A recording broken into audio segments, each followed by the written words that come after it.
The story of Queen Mave's death survives in old Irish tradition, retold across generations with vivid detail. After the warrior Fergus MacRoich was killed by Ailill while bathing in a lake beside Maeve, and Ailill himself later fell to Connell, the Queen withdrew from the world of conflict. She settled on a quiet island in Lough Ree, a place of solitude where she followed a daily ritual. Each morning at dawn, she would enter the water and bathe in a pool near the landing shore, far from the noise of court and battle. But even in isolation, enemies watched. A man named Forby, the son of Conor MacNessa, learned of her habit. He carefully studied the distance between the pool and the mainland, then returned home to train. Recreating the same distance, he practiced endlessly with a sling, aiming at a fixed target until his accuracy became flawless. Day after day, he refined his skill until he could strike with certainty at that exact range. When the moment came, he returned to the shores of the lake and waited. As Maeve stepped into the water, unaware of danger, he released his shot. The stone flew clean and true, striking her in the centre of the forehead. The Queen fell where she stood, her long reign brought to a sudden end. It was said that she had ruled Connaught for 88 years, a figure both feared and admired. In her, the poets of the Gaelic world found a powerful image of womanhood, not gentle or passive, but fierce, commanding, and alive with energy. Such figures appear often in early Irish tradition, where women could fight, rule, and stand beside men as equals, even entering battlefields until such practices faded centuries later. Another tale from the same cycle turns from tragedy to something far more unusual. It tells of Fergus MacLetty and his encounter with the mysterious Wee Folk, a race of small magical beings who lived in a hidden world known as Pwyll. Their society mirrored that of humans, but on a much smaller scale, and their lives were filled with strange enchantments. Their king, Ubdan, once boasted proudly of his power during a feast. Emboldened by wine, he spoke of his warriors and their strength. Yet his bard, Aisirt, had heard stories of a distant land called Ulster, where men were so large and powerful that one of them could destroy an entire army of the Wee Folk. When Aisirt hinted at this, the king reacted with anger and had him imprisoned. Only when the bard agreed to prove his claim by travelling to that distant land was he set free. Aisirt journeyed to Ulster and arrived at the court of Fergus. There he amazed everyone, not for his size but for his wit, intelligence and dignity. Despite his small stature, he was treated with respect and generosity. After his visit, he returned home with proof of what he had seen, even bringing with him a dwarf from Fergus's court, who seemed like a giant to the Wee Folk. Convinced at last, Ubdan agreed to see the truth for himself. Bound by a code of honour he could not ignore, he set out with his wife, Bebo, travelling across the sea on a magical steed. By night, they reached the palace of Fergus. Quietly, they slipped inside, hoping only to taste the king's porridge and leave unnoticed. But as Ubdan leaned over the pot, he lost his balance and fell in. Trapped in the thick porridge, he could not escape.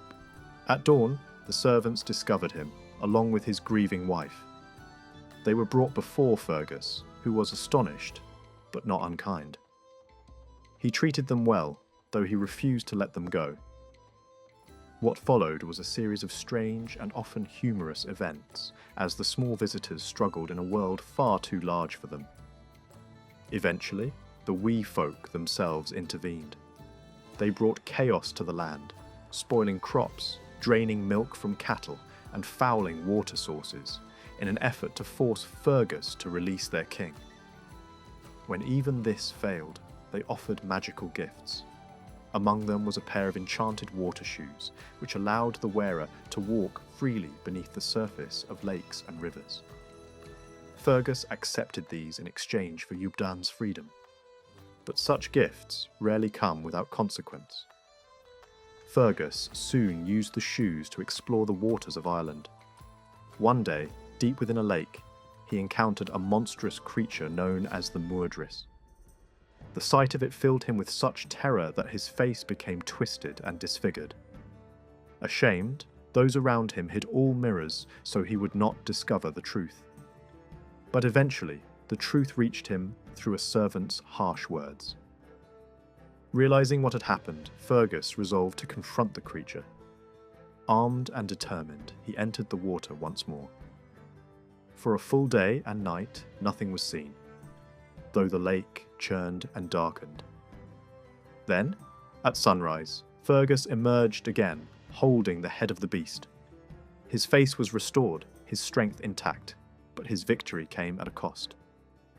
With only a few final words, he sank beneath the water and did not return. These stories form part of a larger tradition, where landscape and legend are deeply connected. Across Ireland, place names still preserve echoes of these tales, linking real locations with myth and memory. Hills, rivers, and ancient ruins carry the names of heroes and tragedies, keeping the past alive in the very shape of the land. Beyond these tales lies another great body of legend, centred on a different kind of hero. The stories of Finn, Mael, and the Fiana belong to a later age. One filled less with raw heroism and more with adventure, beauty, and reflection. In these stories, the world feels softer, more romantic, and often more distant from reality. Finn himself was said to be born into hardship, raised in secrecy after his father was killed. As he grew, he became known not only for his strength, but for his wisdom. This wisdom came from a magical source, the salmon of knowledge, a creature that granted all understanding to whoever tasted it. By chance, Finn gained this gift, and from that moment on, he carried within him a deeper awareness of the world. His rise to leadership came when he proved himself against a supernatural threat at Tara.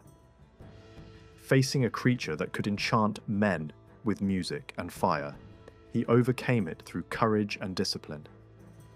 With that victory, he claimed his place as leader of the Fiana, a band of warriors devoted to protecting the land. Under his command, the Fiana reached their height. Among them were figures both noble and flawed, warriors of great skill and others known more for their wit or mischief than their strength. Some stories are filled with humour, others with betrayal and tragedy. But together, they paint a picture of a world where honour, loyalty and fate were always intertwined. And in the end, like all such tales, they remind us that even the greatest heroes cannot escape the passage of time. Caolte, son of Ronan, was one of the most respected men in Finn's household. He served as a steward, but that role alone did not define him. He was also a powerful warrior and, just as importantly, a master of speech, a man known for telling stories and reciting poems with rare grace and authority. Alongside him stood Oisin, the son of Finn, remembered above all as the greatest poet among the Gaels, a figure whose life and voice would become inseparable from the memory of the Fiana. Among all the fighters of Finn's company, none was more feared in battle than Oscar, the son of Oisin. He entered war with a violence that set him apart even among heroes. In his very first battle, he struck down 3 kings, and such was the force of his fury that he accidentally killed his own companion and fellow student, Linna, in the chaos of combat. Oscar's nature in the old stories is hard and unbending. He is not described as a man torn by hesitation or inward conflict, but as a warrior shaped entirely for battle, as sharp and direct as the blade he carried. His wife was the beautiful Aideen, and when Oscar fell at the Battle of Gowra, grief destroyed her. Oisin buried her on Ben Edar, the height now called Howth, and over her grave he raised the great stone monument that later generations still pointed to with wonder. Another of Finn's men was Gina, son of Luga. He was of noble blood through both parents, for his mother was one of Finn's own warrior daughters, and his father was a close kinsman of that same line. He had been raised by a woman called Fair Main, who was famous for bringing many young warriors of the Fianna to maturity. When Gina came of age and stood before Finn to swear loyalty, Finn accepted him and gave him command of a band of fighters. Yet the young captain proved disappointing. He was lazy, vain, and selfish. He boasted constantly of his own skill with weapons, but neglected the discipline of his men. He did not train them properly in hunting or in the hard life expected of the Fianna. He mistreated his hounds, bullied his servants, and carried himself with arrogance instead of honour. At last, his followers came before Finn at Loch Lena in Killarney, and laid their complaint openly before him. They told Finn to choose whether he wanted them all, or Gina, son of Luga, alone. Finn summoned the young man and questioned him, but Gina could not answer well or defend his conduct. Then Finn instructed him in the true code expected of a noble warrior and a leader of men. He told him that in the household of a great lord he must be calm and disciplined, but in a narrow pass where danger pressed close, he must be fierce. He warned him never to beat a hound without cause, and never to accuse a wife before knowing the truth. He said that in battle there was no honour in engaging a fool, for a fool brought no glory. A man of reputation was not to be slandered, and senseless brawling was beneath a noble warrior. Madness and wickedness were to be avoided, not challenged for pride's sake. Finn also taught that gentleness was not weakness. Most of a man's kindness, he said, should be shown to women, to small children, and to poets. Common people were not to be treated harshly. Empty boasts were shameful, especially when a man could not stand behind his words. Loyalty mattered above reward. A warrior must never abandon the lord he had pledged himself to serve, whether for gold or for any other gain the world could offer. Nor should he insult a leader through abuse of that leader's followers, for such behaviour did not belong to a man of honourable blood. He warned against carrying tales, speaking falsely, talking too much, or judging others recklessly. A good man should not provoke needless hostility. He should avoid drunkenness, avoid mocking the old, and avoid troubling those of low station simply because they were weaker. Food should be shared generously, never hoarded. No familiar companion should suffer from a man's stinginess. A warrior should not thrust himself upon a chief in an unwelcome way, nor behave so badly that the chief had cause to speak against him. He should keep hold of his equipment, remain firm in battle until the clash of weapons had fully ended, and always be quicker to give than to refuse. Above all, he was told to follow after gentleness. According to the old tradition, Gina listened. He abandoned his worst faults and became one of Finn's finest men. That was the kind of teaching Finn gave not only to one young captain, but to all who served him. Under his guidance, the best of them grew to resemble him in courage, courtesy, generosity, and self-command. They cared more for the honour of their companions than for their own. Each believed that no man living could rival Finn in noble qualities. He was remembered as a lord of immense generosity, a man who gave away gold as lightly as leaves, falling in a forest, and silver as freely as foam on the sea. Another detail often repeated about him reveals much about his character.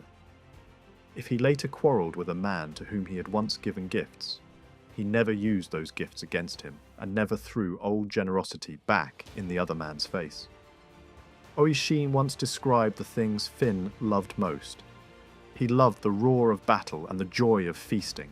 He loved the cry of his hounds in rough glens, the singing of birds in lonely places, the grinding of shingle beneath the hulls of warboats being dragged to the sea, the whistle of dawn wind among spear shafts, and the music of his musicians.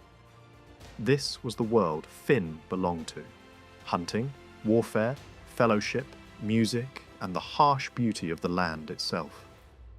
Membership in the Fianna was never given lightly. In the age of Finn, no man could join unless he passed a series of severe tests, proving both strength and refinement. He had to know the 12 books of poetry and be able to compose verse in the proper forms and measures of learned Gaelic tradition. Physical prowess alone was not enough. Then came the harsher trials. He would be buried in the earth up to his waist, given only a shield and a hazel stick, and required to defend himself against 9 warriors hurling spears. If he received a wound, he was rejected. After that, his hair would be braided, and he would be chased through the forest by members of the Fiana. If he was caught, he failed. If a single braid came loose, he failed. If a dry stick snapped under his foot, he failed. He had to be able to leap over a branch set level with his forehead, duck beneath another set level with his knee while running at full speed, and pull a thorn from his foot without slowing down. One final rule made clear the independence expected of such a man. He must take no dowry with a wife. There was also a long tradition that Caolte survived into a much later age and lived to meet Saint Patrick. According to the story, Patrick baptized him into the Christian faith, and Caolte in turn recounted many tales of Finn and the Fiana, which Patrick's scribes wrote down. On one occasion, Patrick asked him how the Fiana had become so mighty and so renowned that all Ireland still sang of them. Caolte's answer was simple and direct. Truth was in their hearts, he said, and strength was in their hands. What they promised, they fulfilled. Another tale belongs to Caolte's later years, after he had already accepted the new faith. One day, he was in Laney in Connaught, where the people of a fairy mound called Duma were suffering yearly attacks from sea raiders. They called on Caolte for help. Through his courage and skill, the attackers were defeated and driven away. But Caolte himself was badly wounded in the struggle. He then asked Oisin, a seer among the fairy people, to foretell how much longer he had to live, for by then he was already very old. Oisin answered that he still had 17 years before he would fall by the pool of Tara, and that his death would bring sorrow to the royal household. Caolte replied that this was the same fate his lord Finn had once foretold for him. Then he asked what reward he would receive for saving them from such danger. The fairy people offered him something astonishing: youth restored. By their arts, they said, they could make him young again, with all the strength and agility of his prime. Caolte refused at once. He would not, he said, take on a form shaped by sorcery, nor accept any body other than the one given to him by the true and glorious God who had made him. The fairy people praised his answer as worthy of a true hero. Instead of changing him, they healed his wounds and cured every bodily ailment he carried. He blessed them and went on his way. One day, Finn and his hunters were returning to the stronghold on the hill of Allen after the chase when a beautiful fawn sprang across their path. Instantly, the hounds and men raced after it. The animal fled in the direction of Finn's own home, and before long all the pursuers had fallen behind, except Finn and his 2 famous hounds, Bran and Sceolan. These were no ordinary animals. Their mother had once been Tyrinn, sister of Finn's mother Myrna. Through enchantment she had been transformed into a hound by a woman of the fairy race who desired Tyrinn's husband. In that altered form she bore Bran and Sceolan. They were the finest hounds in Ireland, and Finn loved them deeply. It was said he wept only twice in all his life, and one of those times was for Bran. As the chase continued down a valley slope, Finn saw the fawn suddenly stop and lie down. Bran and Sceolan did not attack. Instead, they played around her and licked her face and limbs. Realizing there was more here than an ordinary hunt, Finn ordered that no one should harm her, and the fawn followed them peacefully, back to Allen, still moving among the hounds as if she belonged with them. That night, Finn awoke and saw by his bed the most beautiful woman he had ever looked upon. She told him her name was Sabh and that she had been the fawn. Because she had refused the love of a dark druid from the fairy people, he had transformed her into that shape through magic, and she had endured it for 3 years. A slave of the druid, feeling pity for her, had once revealed that if she could reach Finn's great stronghold at Allen, no enchantment would hold her there, and her true form would return. She had feared being torn apart by hounds or struck by hunters, and so she allowed herself to be overtaken only by Finn and the 2 hounds who still retained something of human nature and would not hurt her. Finn promised she had nothing to fear. Among the Fiana, he said, both they and their guests were free, and no one in his house would use force against her. Sabh stayed, and Finn made her his wife. His love for her was so deep that battle and hunting lost their charm for him. For months he scarcely left her side. She loved him with equal depth, and their happiness was described as almost beyond mortal measure. But peace did not last. Word arrived that Northmen had appeared in Dublin Bay, and Finn called his warriors to arms. He told Sabh that the people of Ireland gave the Fianna tribute and hospitality in return for protection against foreign attack, and it would be shameful to accept that duty and then fail to fulfil it. He remembered an old saying of Gol MacMorna, spoken when the Fianna once faced great danger.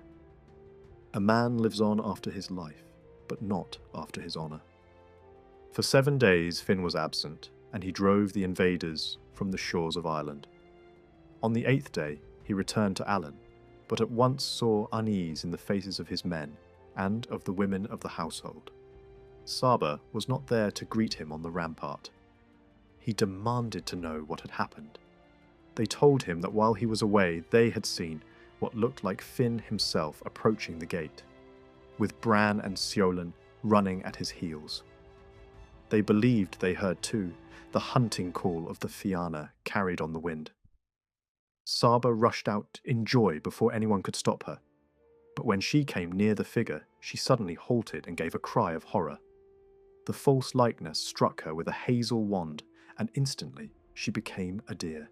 Strange hounds appeared and drove her away, always turning her back whenever she tried to return to the safety of the stronghold. The people of Allen seized weapons and ran after them, but by the time they reached the place, there was nothing to see. Only the sound of fleeing feet and baying hounds echoed from different directions until at last all grew silent. They had done everything they could. Sabh was gone. Finn struck his breast but said nothing. He withdrew to his chamber and remained unseen for the rest of that day and the next. When he emerged, he returned to the duties of leadership, but his grief never truly left him. For 7 years he searched for Sabh through remote glens, dark forests, caves, and wild places across Ireland, taking no hounds with him but Bran and Ceolan. At last he gave up hope and returned to hunting. Then one day, while following the chase on Ben Bulben in Sligo, Finn heard the music of the hounds change to angry snarling and fighting cries. He and his companions ran forward and found beneath a great tree a naked boy with long hair. The hounds were trying to seize him, but Bran and Ceolan stood over him and fought the others off. The boy was tall, beautifully formed, and utterly fearless. Surrounded by warriors and raging dogs, he met every eye without flinching.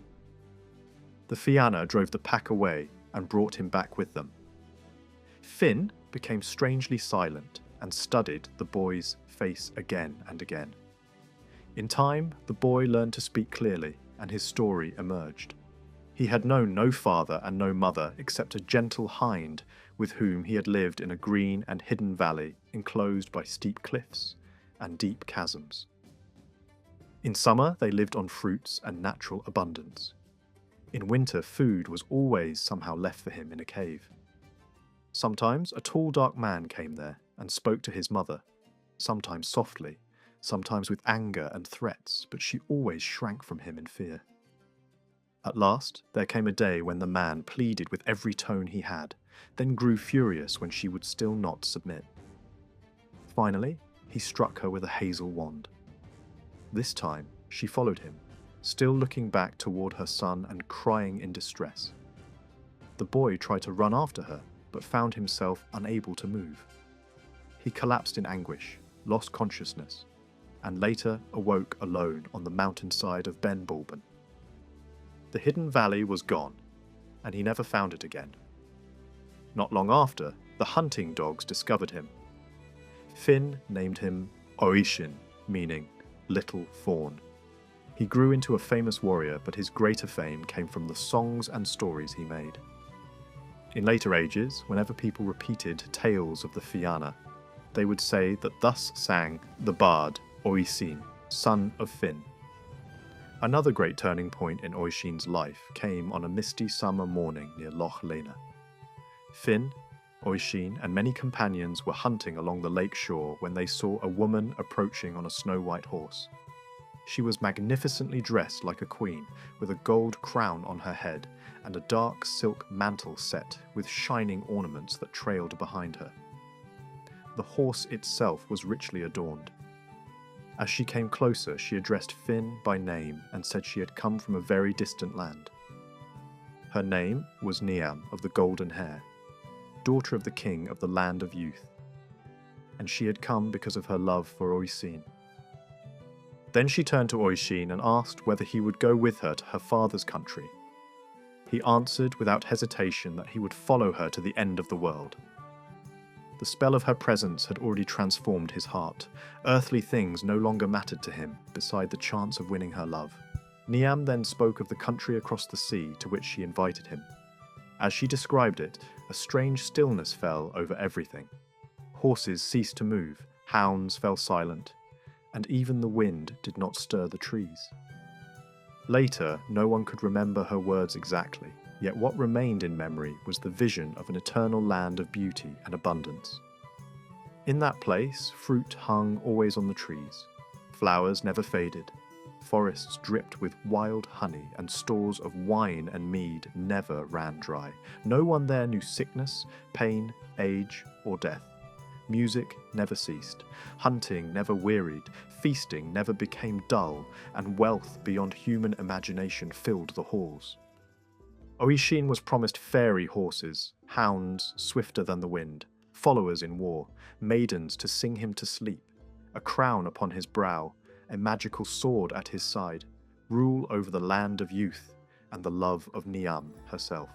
When her words ended, the Fiana saw Oisin mount the white horse and take her in his arms. In the next instant she turned the horse and flashed away through the forest like a shaft of light, crossing the earth beneath broken clouds. The Fiana never saw Oisin again in the world of ordinary men. The white horse ran lightly across the sea. Soon the coasts and woods of Ireland faded from view.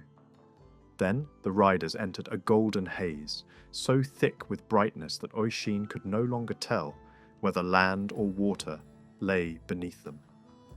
Strange sights appeared now and then in the mist. Towers, palace gates, fleeting figures. Once he saw a doe pursued by a white hound with one red ear. Later he glimpsed a maiden on a brown horse holding a golden apple, followed closely by a young warrior on a white steed with a purple cloak and a gold-hilted sword. Oisin wanted to ask who these figures were, but Niam forbade him to question or even acknowledge anything they passed, until they reached the Land of Youth. There he lived through wonders and adventures of many kinds. Among them was the rescue of a princess, held by a monstrous foe. Yet eventually even endless delight lost some of its power over him. What seemed to Oisin only 3 weeks in that land was in truth something far stranger. At last, he longed to see Ireland again, to look once more on his old companions and his father's world. He promised Niam he would return after a visit. She gave him the white horse that had first borne him away, but warned him with absolute seriousness that once he reached Ireland, he must never dismount and never let his foot touch the earth. If he did, he would never again return to the Land of Youth. Oisin crossed the magical sea and came once more to the western coast of Ireland. At once he rode toward the hill of Allen, expecting to find the old stronghold alive with memory and movement. Yet as he travelled, he saw no sign of the Fiana's hunting parties. The people he passed looked strangely small and diminished to him, as though the whole world had somehow changed. At last, he emerged into the clearing where the hill and its great enclosure should have stood.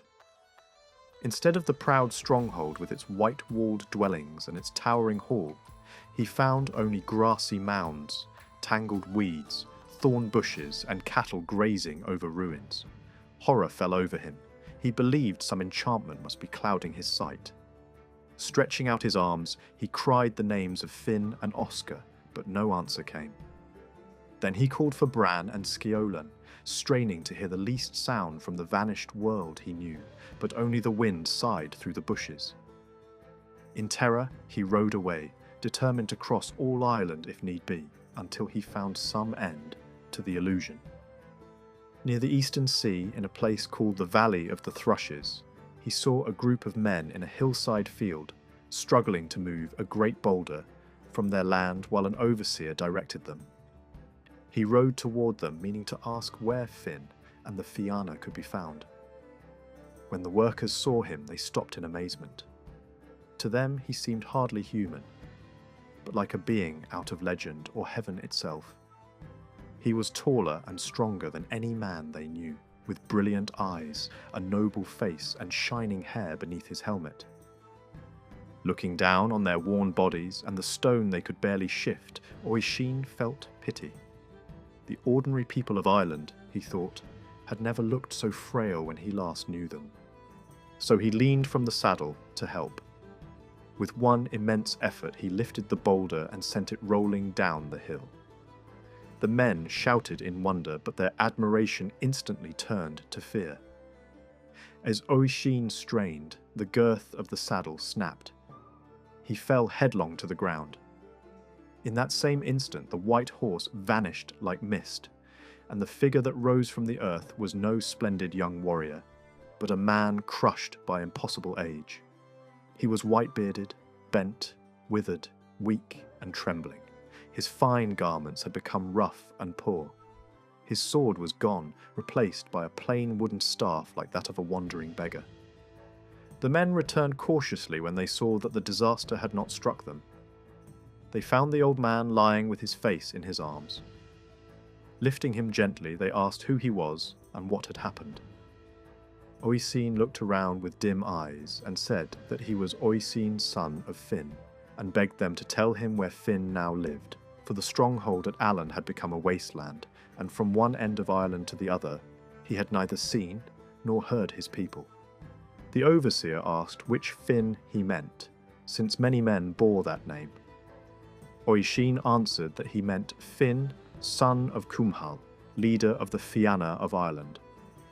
At this, the man and his companions looked at each other in astonishment. The overseer told him that he had lost his wits. Finn, son of Cumhal, and all his generation, he said, had been dead for 300 years. Oscar had fallen at Gowra. Finn himself had died at another battle. The songs of Oisin, whose end was unknown, were now performed by harpers at the feasts of great men. But Ireland had changed. Patrick had come to preach the worship of one God and of Christ his Son. The old ways had passed away.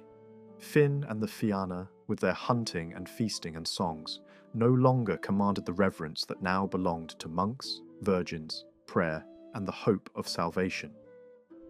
Oisin, dazed and barely understanding, replied only that if this god had slain Finn and Oscar, then he must be a strong god indeed. Some of the people cried out angrily at these words and reached for stones, but the overseer restrained them. Better to take the old man before Patrick and let the holy man decide what should be done. So Oisin was brought to Patrick, who received him kindly and gave him shelter. To Patrick, he told all that had happened to him.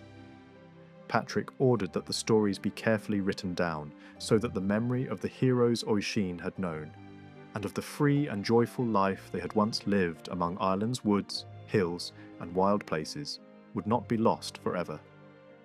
Another memorable tale tells of Finn's encounter with a place of dangerous enchantment. During a great hunt in the district of Coran in northern Connaught, Finn and his men entered territory ruled by a supernatural lord named Conaran. Angered by the intrusion, Conaran sent his 3 sorceress daughters to punish the hunters.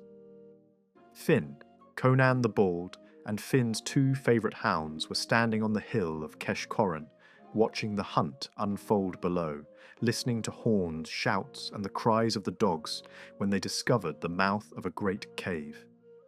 Before it sat 3 terrifying old women, each spinning yarn on crooked holly sticks.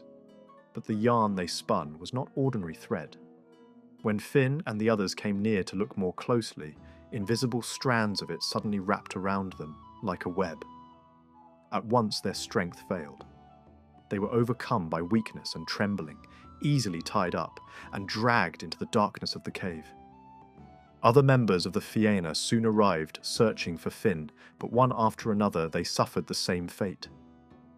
The enchanted yarn stripped them of force and courage, and all were bound and taken inside, while the hounds outside howled helplessly. The witches then armed themselves with broad, hard-tempered swords and prepared to slaughter the prisoners. Before striking, however, they looked out to make sure no straggler remained free. At that very moment, Gol Mac Morna appeared. He was among the greatest champions of the Fiana, fierce in battle and immense in spirit. A desperate fight followed. Gol cut 2 of the hags in half and overpowered the third, whose name was Irnan. As he was about to kill her, she begged for mercy and pointed out that it would be better to recover the Fiana alive than to slay her in anger. Gol agreed to spare her if she released the prisoners. They entered the cave, and the captives were freed one by one, beginning with the poets and learned men. When at last they all came out and sat on the hillside to recover, songs of praise were sung for Gol, and Irnan vanished. But the danger was not over. Before long, a monstrous female figure approached them, a hideous hag armed like a warrior with blazing eyes, savage claws, and a mouth full of terrible teeth. It was Irnan again, returned in another form. She demanded single combat from the Fiana until she had her fill. Finn called on his foremost champions to fight her, but they all pleaded exhaustion and humiliation after the treatment they had suffered in the cave. At last, when Finn himself was preparing to face her, Gol stepped forward again, saying that combat with such a creature was not fit for Finn. In the fierce battle that followed, Gol finally drove his sword through her shield and heart so deeply that the blade came out behind her. She fell dead. After that, the Fiana stormed Conaran's stronghold, seized its treasure, and returned in triumph to the hill of Allen. There was also the tale of Slieva Gallion, one of the most striking stories connected with Finn. In this account, Cullen, the smith, imagined here as a supernatural ruler, had 2 daughters, Ain and Melucra, both in love with Finn. Their jealousy of one another set the story in motion.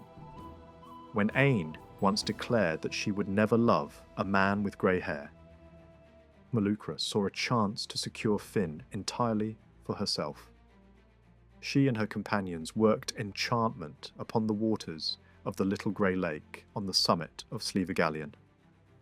Not long afterward, Bran and Ceolan roused a fawn near the hill of Allen and chased it northward until the pursuit ended high on Slieva Gallion, a mountain long associated with magic and otherworldly power. Finn followed the hounds alone after the fawn vanished on the slope. In searching for it, he came upon the lake and found beside it a lady of extraordinary beauty seated in grief. She told him she had lost a beloved gold ring in the water and bound him by sacred obligation to dive in and retrieve it for her. Finn entered the lake, searched every hidden place, and found the ring. Before he even left the water, he handed it to her. At once she plunged into the lake and disappeared. Then Finn understood that enchantment had been laid upon him. The moment he stepped ashore, he collapsed with sudden weakness. When he rose again, he was no longer in the full strength of manhood, but a feeble, withered old man, white-haired and bent, so changed that even Bran and Ceolan failed to recognize him and ran wildly around the shore, searching for their lost master. Soon, Finn was missed from Alan, and the Fianna followed his trail. They found only a helpless, aged man by the lake.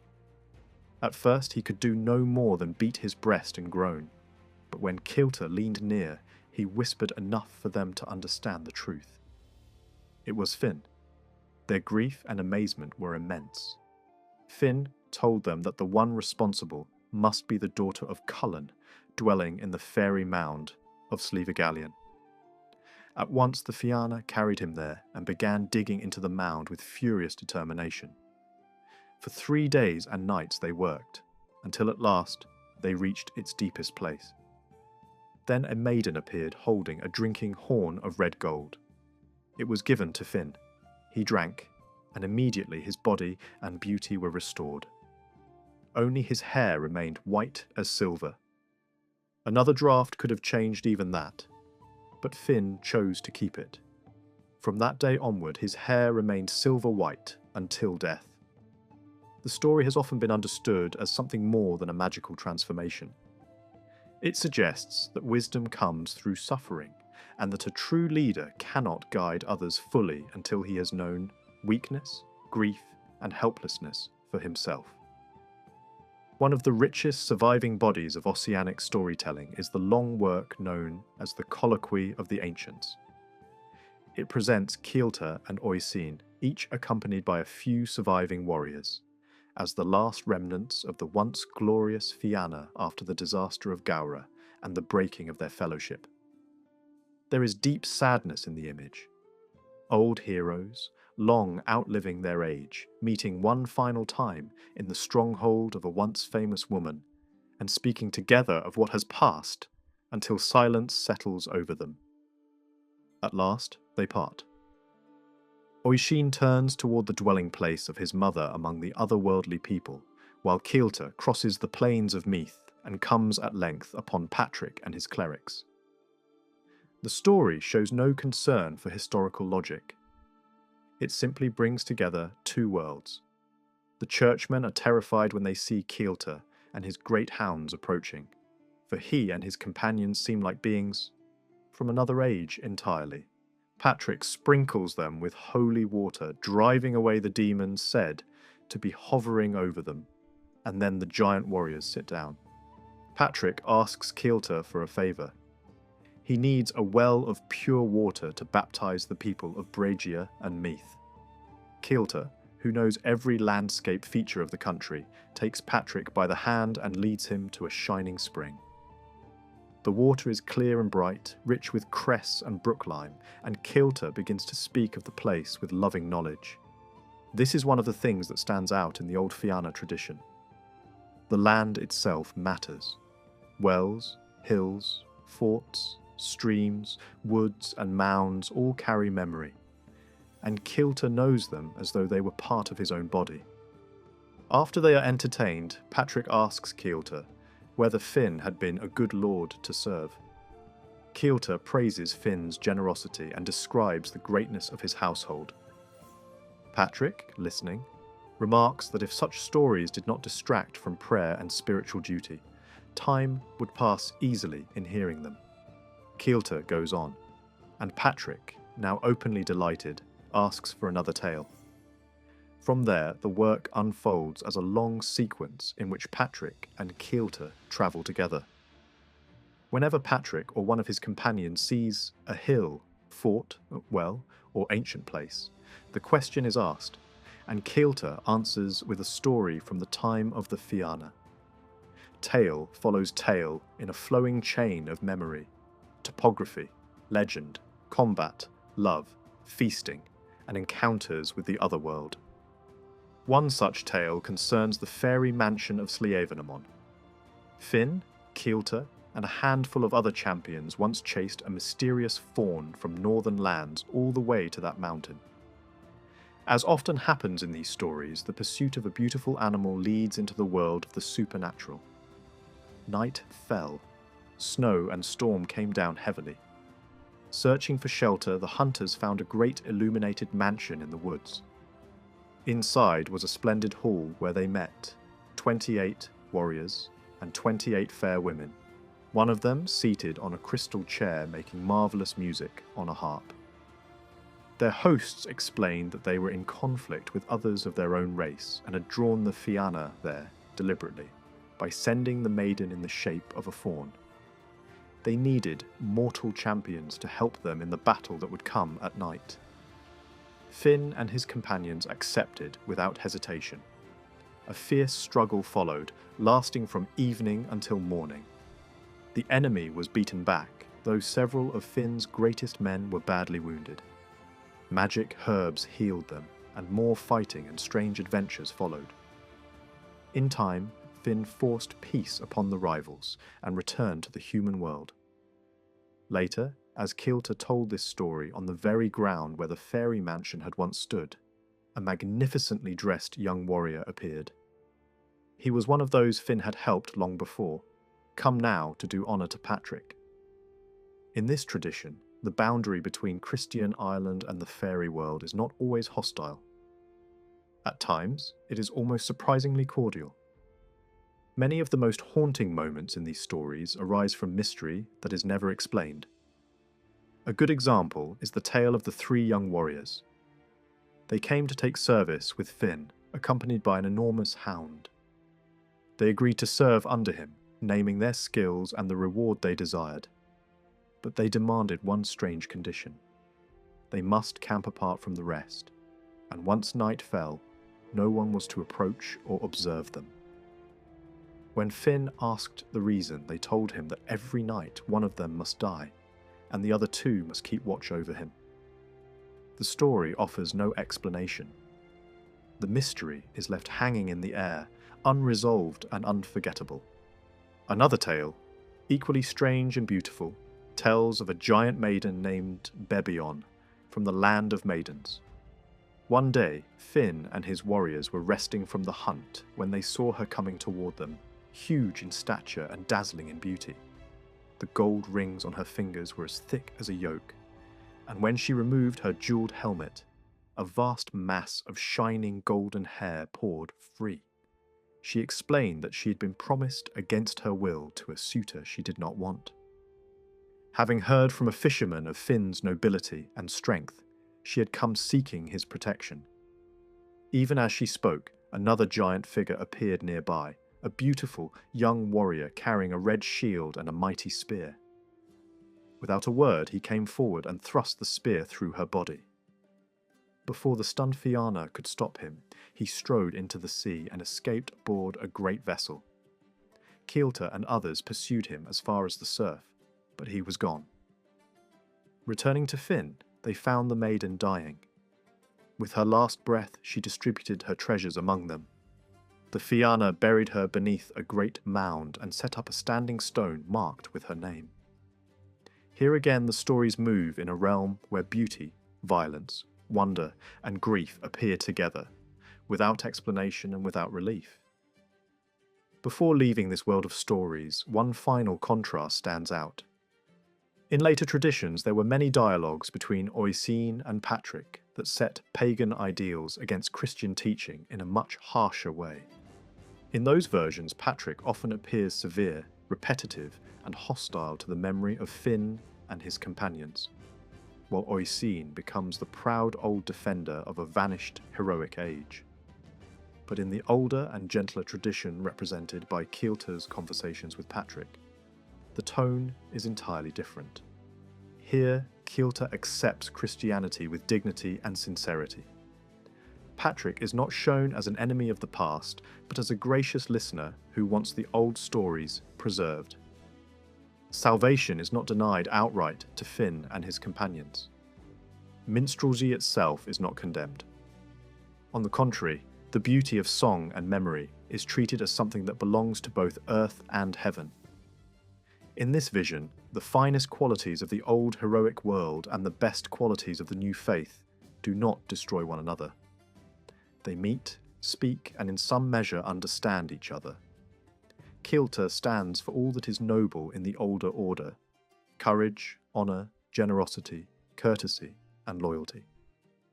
Patrick stands for what is humane and gracious in the new. Rather than presenting an absolute war between two ages, the tradition allows them to touch, and even to complete one another. Among the warriors who followed Fionn mac Cumhail, few figures stand out with as much intensity and fascination as Diarmuid Ua Duibne. His presence in the traditions is unlike that of most other heroes. He is not remembered only for battle or loyalty, but for beauty, charm, and a strange destiny shaped as much by love as by war. In many ways, he embodies an ideal of irresistible attraction, a man whose life is defined by desire and consequence. Like certain figures from other mythologies, his story ends not in old age or triumph, but in a violent and symbolic death at the tusks of a supernatural boar. The creature that would one day bring about his death was no ordinary animal. Its origin lay in betrayal, anger, and magic. Diarmuid's father, Don, entrusted him as a child to the care of the divine youth Angus, who raised him in a world touched by the supernatural. Meanwhile, Diarmuid's mother bore another child through a secret relationship with a steward in Angus's household. One day, when this second child ran in fear between Don's legs to escape fighting hounds, Don crushed him without thought, killing him instantly. In a gesture of cold disregard, he threw the body among the dogs. When the steward discovered what had happened, rage overcame him. With the help of a druidic ritual, he struck the lifeless body with a magical rod. Instead of a child, a monstrous boar rose in its place, unnatural in form, lacking ears and tail, and filled with a single purpose. The steward gave it a command that would echo through time. It was to seek out Diarmuid and bring about his death. The beast fled into the wild lands around Ben Bulben, waiting for the moment when fate would lead it to its prey. Unaware of the shadow placed over his life, Diarmuid grew into a warrior of exceptional skill and striking appearance. He was tireless in the hunt, fearless in battle, and deeply admired among the Fiana. Yet his most unusual trait was not his strength, but something more subtle and dangerous. He carried what was known as the love spot, a mark that made him irresistible to women. The origin of this mark came from a strange and symbolic encounter. During a hunt, Diarmuid and several companions sought shelter in a remote dwelling. Inside they found an old man, a young woman, a sheep, and a cat. At first, the place seemed ordinary, but soon events revealed something deeper. When they sat to eat, the sheep leapt onto the table and overpowered each of the warriors who tried to remove it. Only with difficulty was it subdued. And even then, the old man explained that the animal represented the world itself, powerful and overwhelming. The cat, which easily controlled it, symbolized death, the one force that ultimately dominates all. That night, as the warriors rested, the young woman entered their chamber. Her beauty was so intense that it seemed to illuminate the room. One by one, the warriors approached her, and each was rejected. When Diarmuid came forward, she spoke differently. She revealed that she represented youth itself, something that once belonged to him but could never truly return. Yet, she offered him a gift. Touching his forehead, she left the mark that would draw the love of every woman who saw him. From that moment, his fate became inseparable from desire. Another tale involving Diarmuid begins with an encounter that appears almost comical but soon turns into something far more mysterious.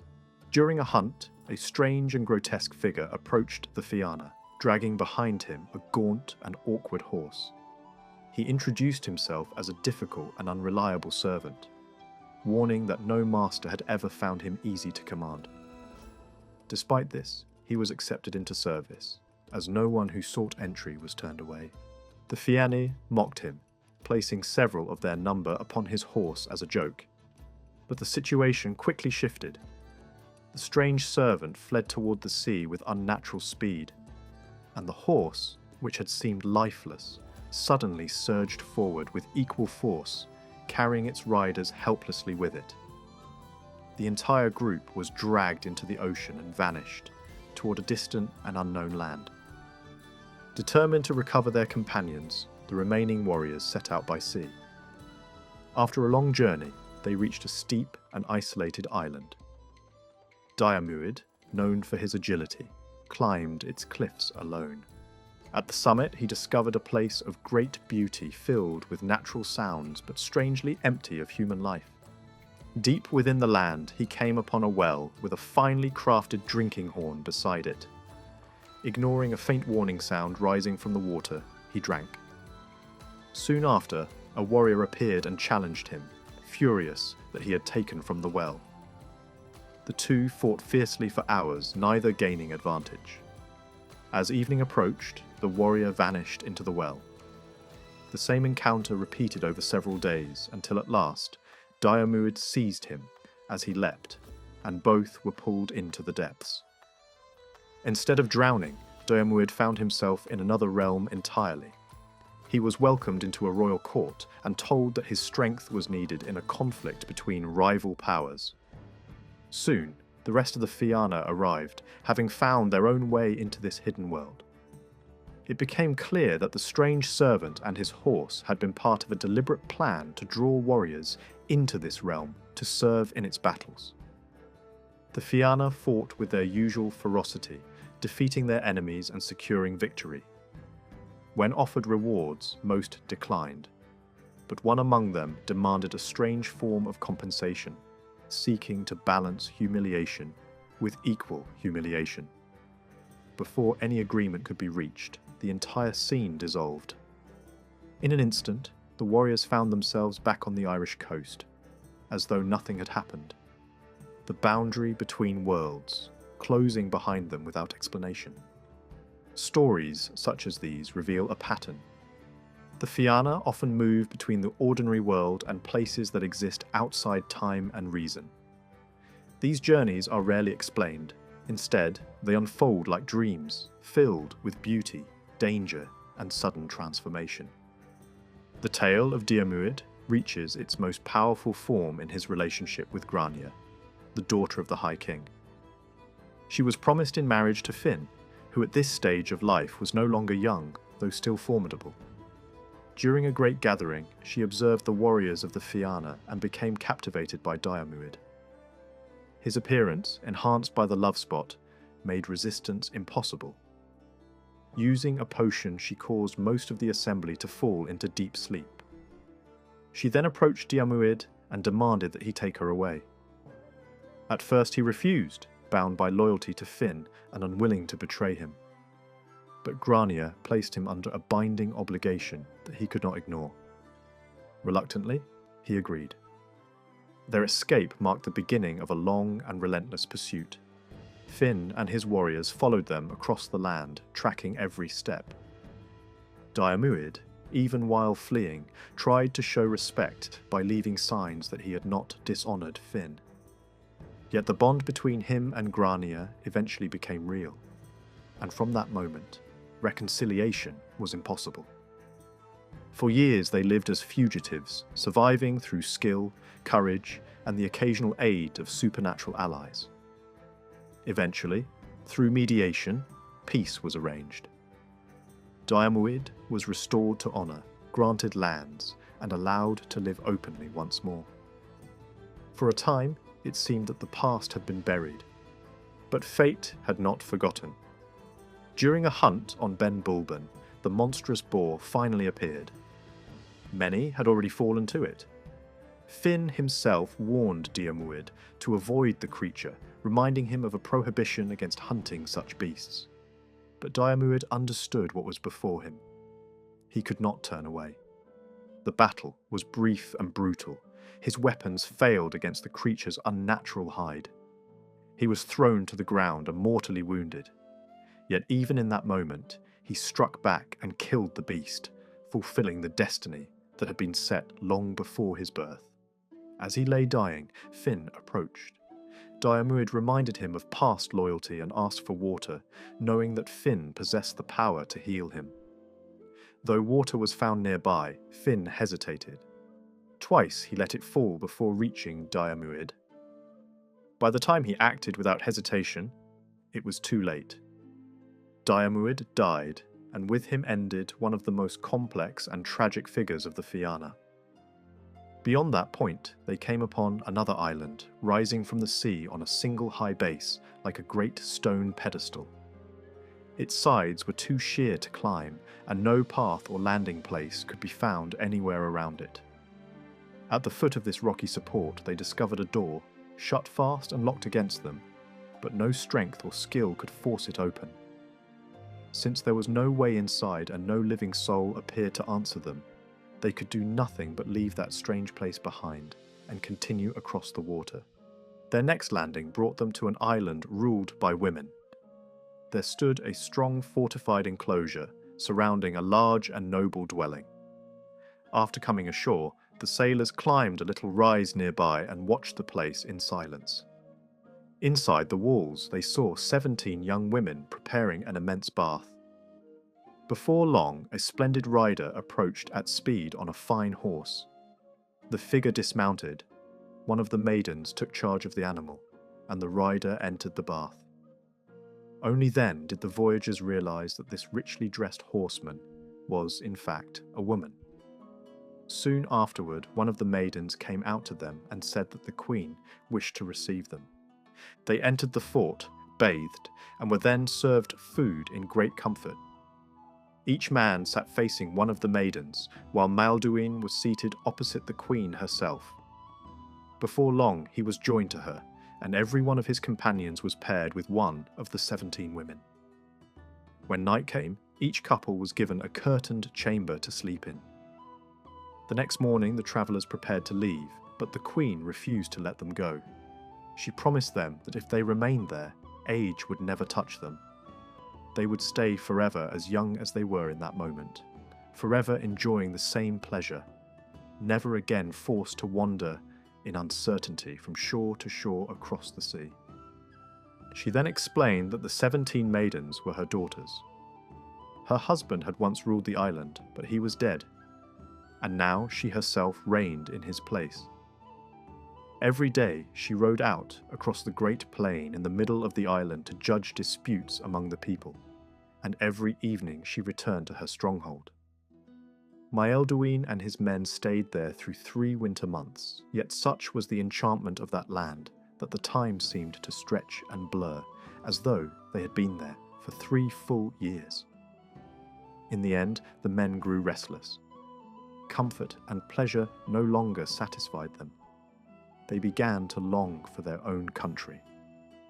Mael Duin did not at first understand their discontent. He asked what they hoped to find at home that could possibly be better than the life they had now. But the murmuring only increased. At last, his companions said openly that Mael Duin's love for the queen had made him forget everything else. They declared that he could remain if he wished, but they would sail away without him. Even then, he would not allow himself to be separated from them.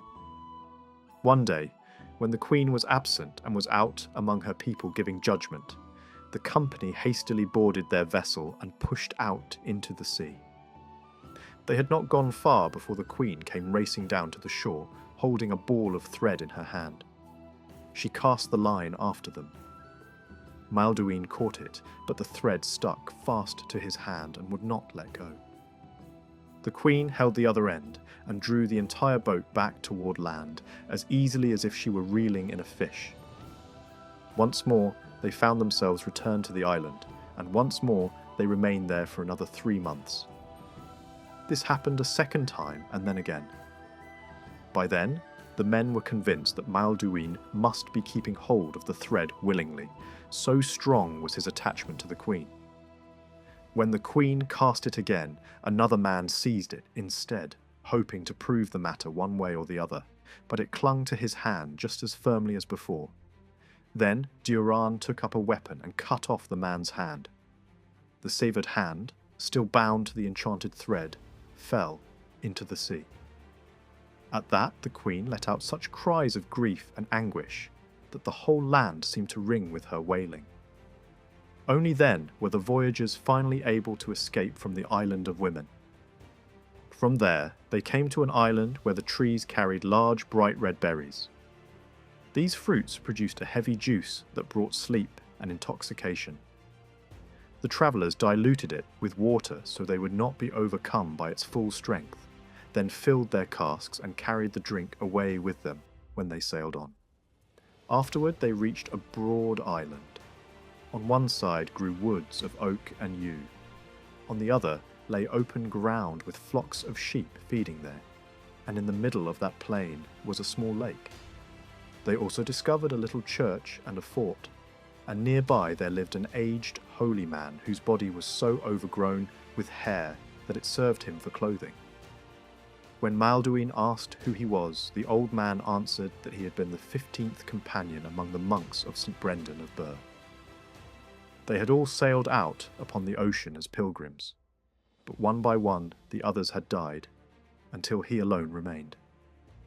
He showed them the sacred tablet associated with Brendan, and Mael Duin and his companions bowed before it and kissed it with reverence.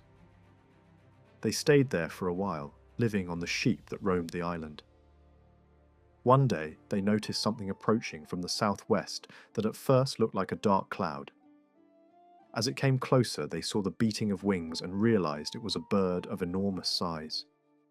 It flew onto the island and landed heavily on a hill near the lake, looking worn and exhausted. In its talons it carried a huge branch loaded with red berries, a branch so massive it was like an oak tree in itself. The old bird began to eat. Juice and fragments of fruit dropped from the branch into the water below and stained the entire lake red. Fearing that such a creature might seize them and bear them off in its claws, the men hid in the woods and watched from a distance. After some time, Mael Duin stepped out from cover and went as far as the base of the hill. The great bird paid him no attention. Seeing this, the rest came more cautiously, keeping their shields before them. One of them even plucked berries from the branch the bird still held. Yet it did nothing to harm them and scarcely seemed aware of their presence. Up close they saw how ancient it was. Its feathers were faded and ragged, and its whole appearance spoke of age and weakness. At midday, 2 other eagles arrived from the same southwestern quarter and settled before the larger one.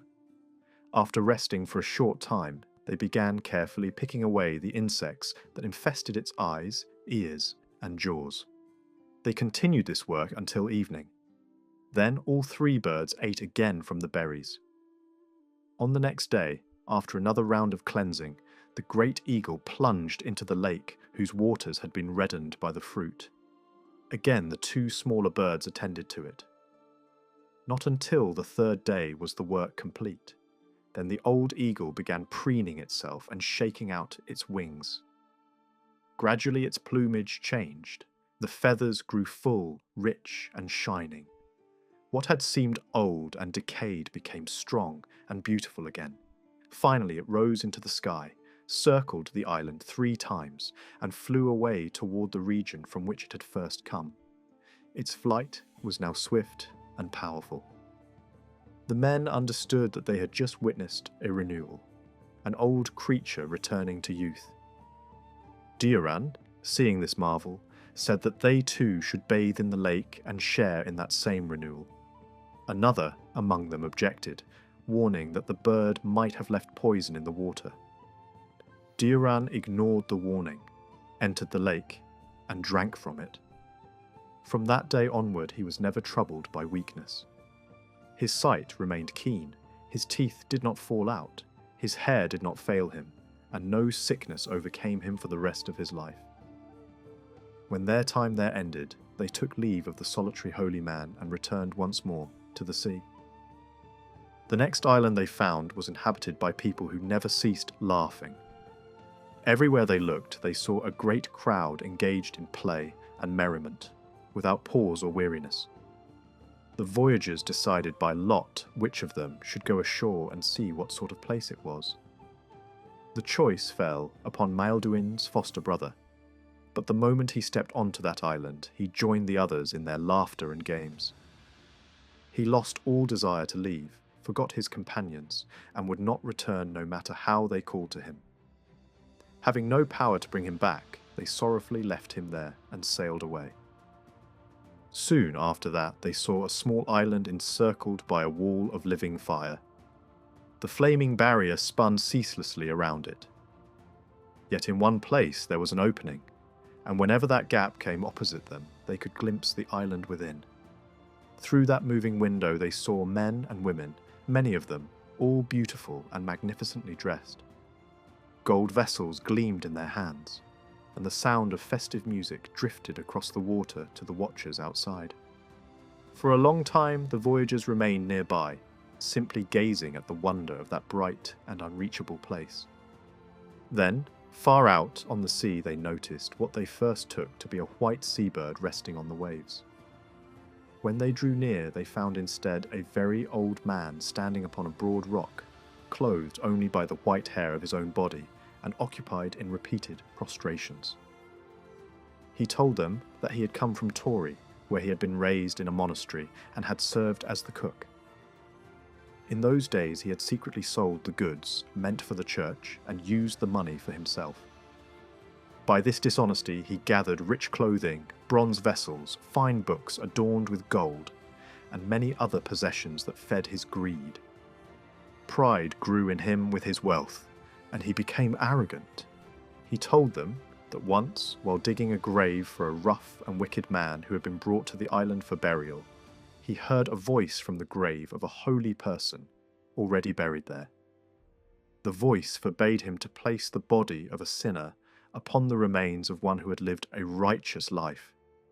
After much dispute, the dead man was buried elsewhere, and because the monk obeyed the command in the end, he was told that some reward would come of it.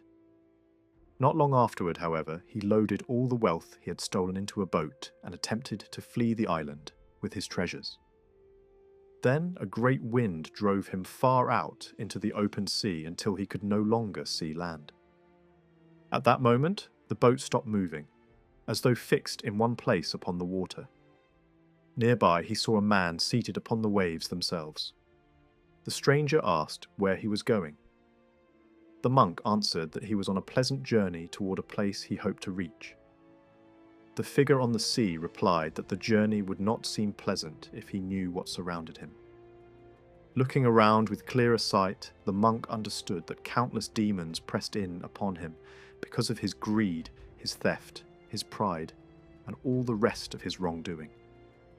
The man upon the waves told him that the boat would never move again until he obeyed a command, and that otherwise the fires of hell would claim him. The stranger came near and laid a hand upon him. The terrified monk promised obedience. He was then told to throw every bit of wealth from the boat into the sea. At first he protested that it was a terrible waste, but he was assured that nothing given up in repentance is truly lost, and that even this act would ultimately benefit another. So he cast overboard everything he possessed except for a small wooden cup. He also threw away his oars and rudder. Then the mysterious figure gave him 7 cakes and a supply of whey, and instructed him to remain wherever the boat eventually came to rest.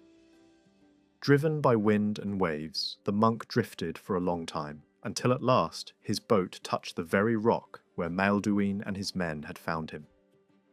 There had been nothing there but bare stone, yet when he remembered the command he had received and stepped onto a little ledge washed by the sea, the boat immediately moved away and the rock itself widened enough to support him.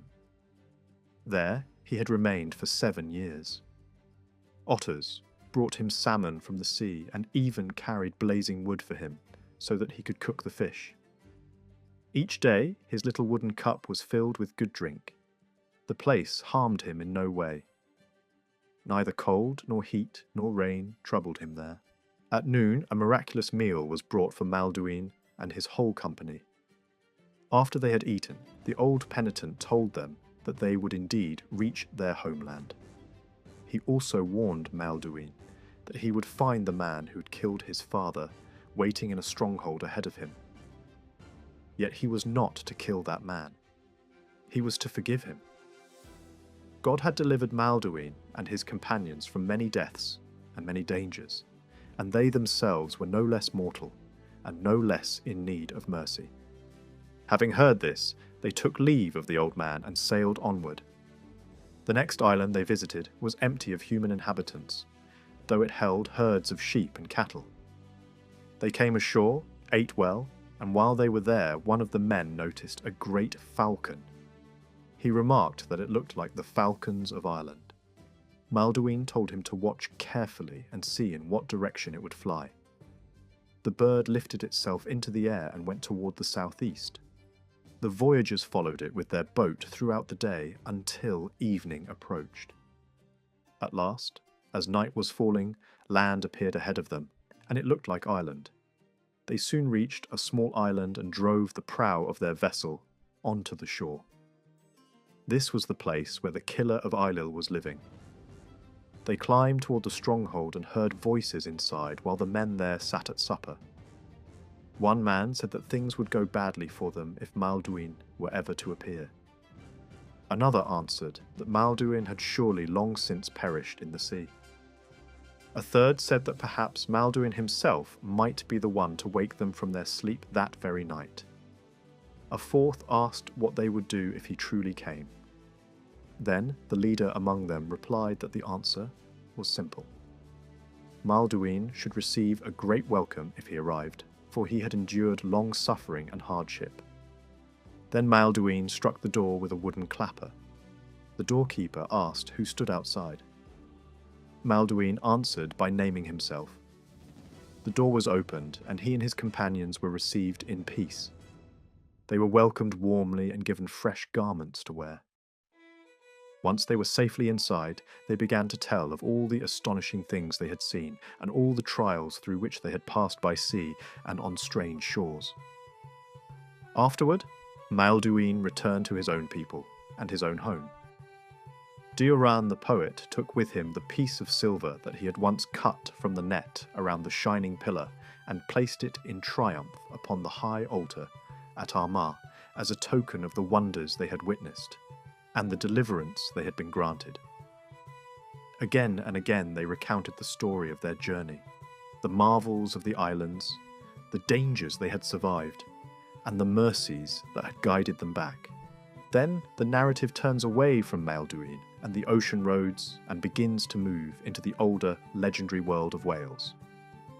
In that tradition, unlike in the Irish material, there survives a body of teaching that tries to explain the nature of existence itself.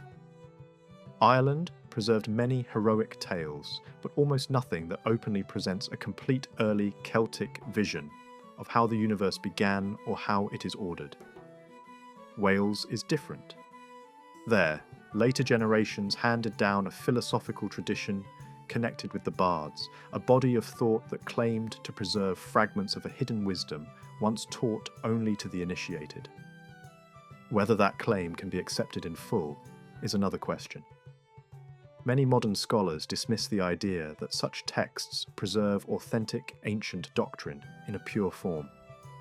Yet even if they do not carry unbroken truth from the age of the Druids, they still reveal something deeply important about Welsh imagination and about the way later thinkers understood the unseen structure of the world. Within that tradition, the universe begins with two opposing realities. On one side stands the divine power that gives life and motion. On the other stands a force of ruin and dissolution, linked with chaos and darkness. At first, there was only the divine presence and the abyss. Order came into being through the creative word, and from that act emerged the primal substance from which all things were formed.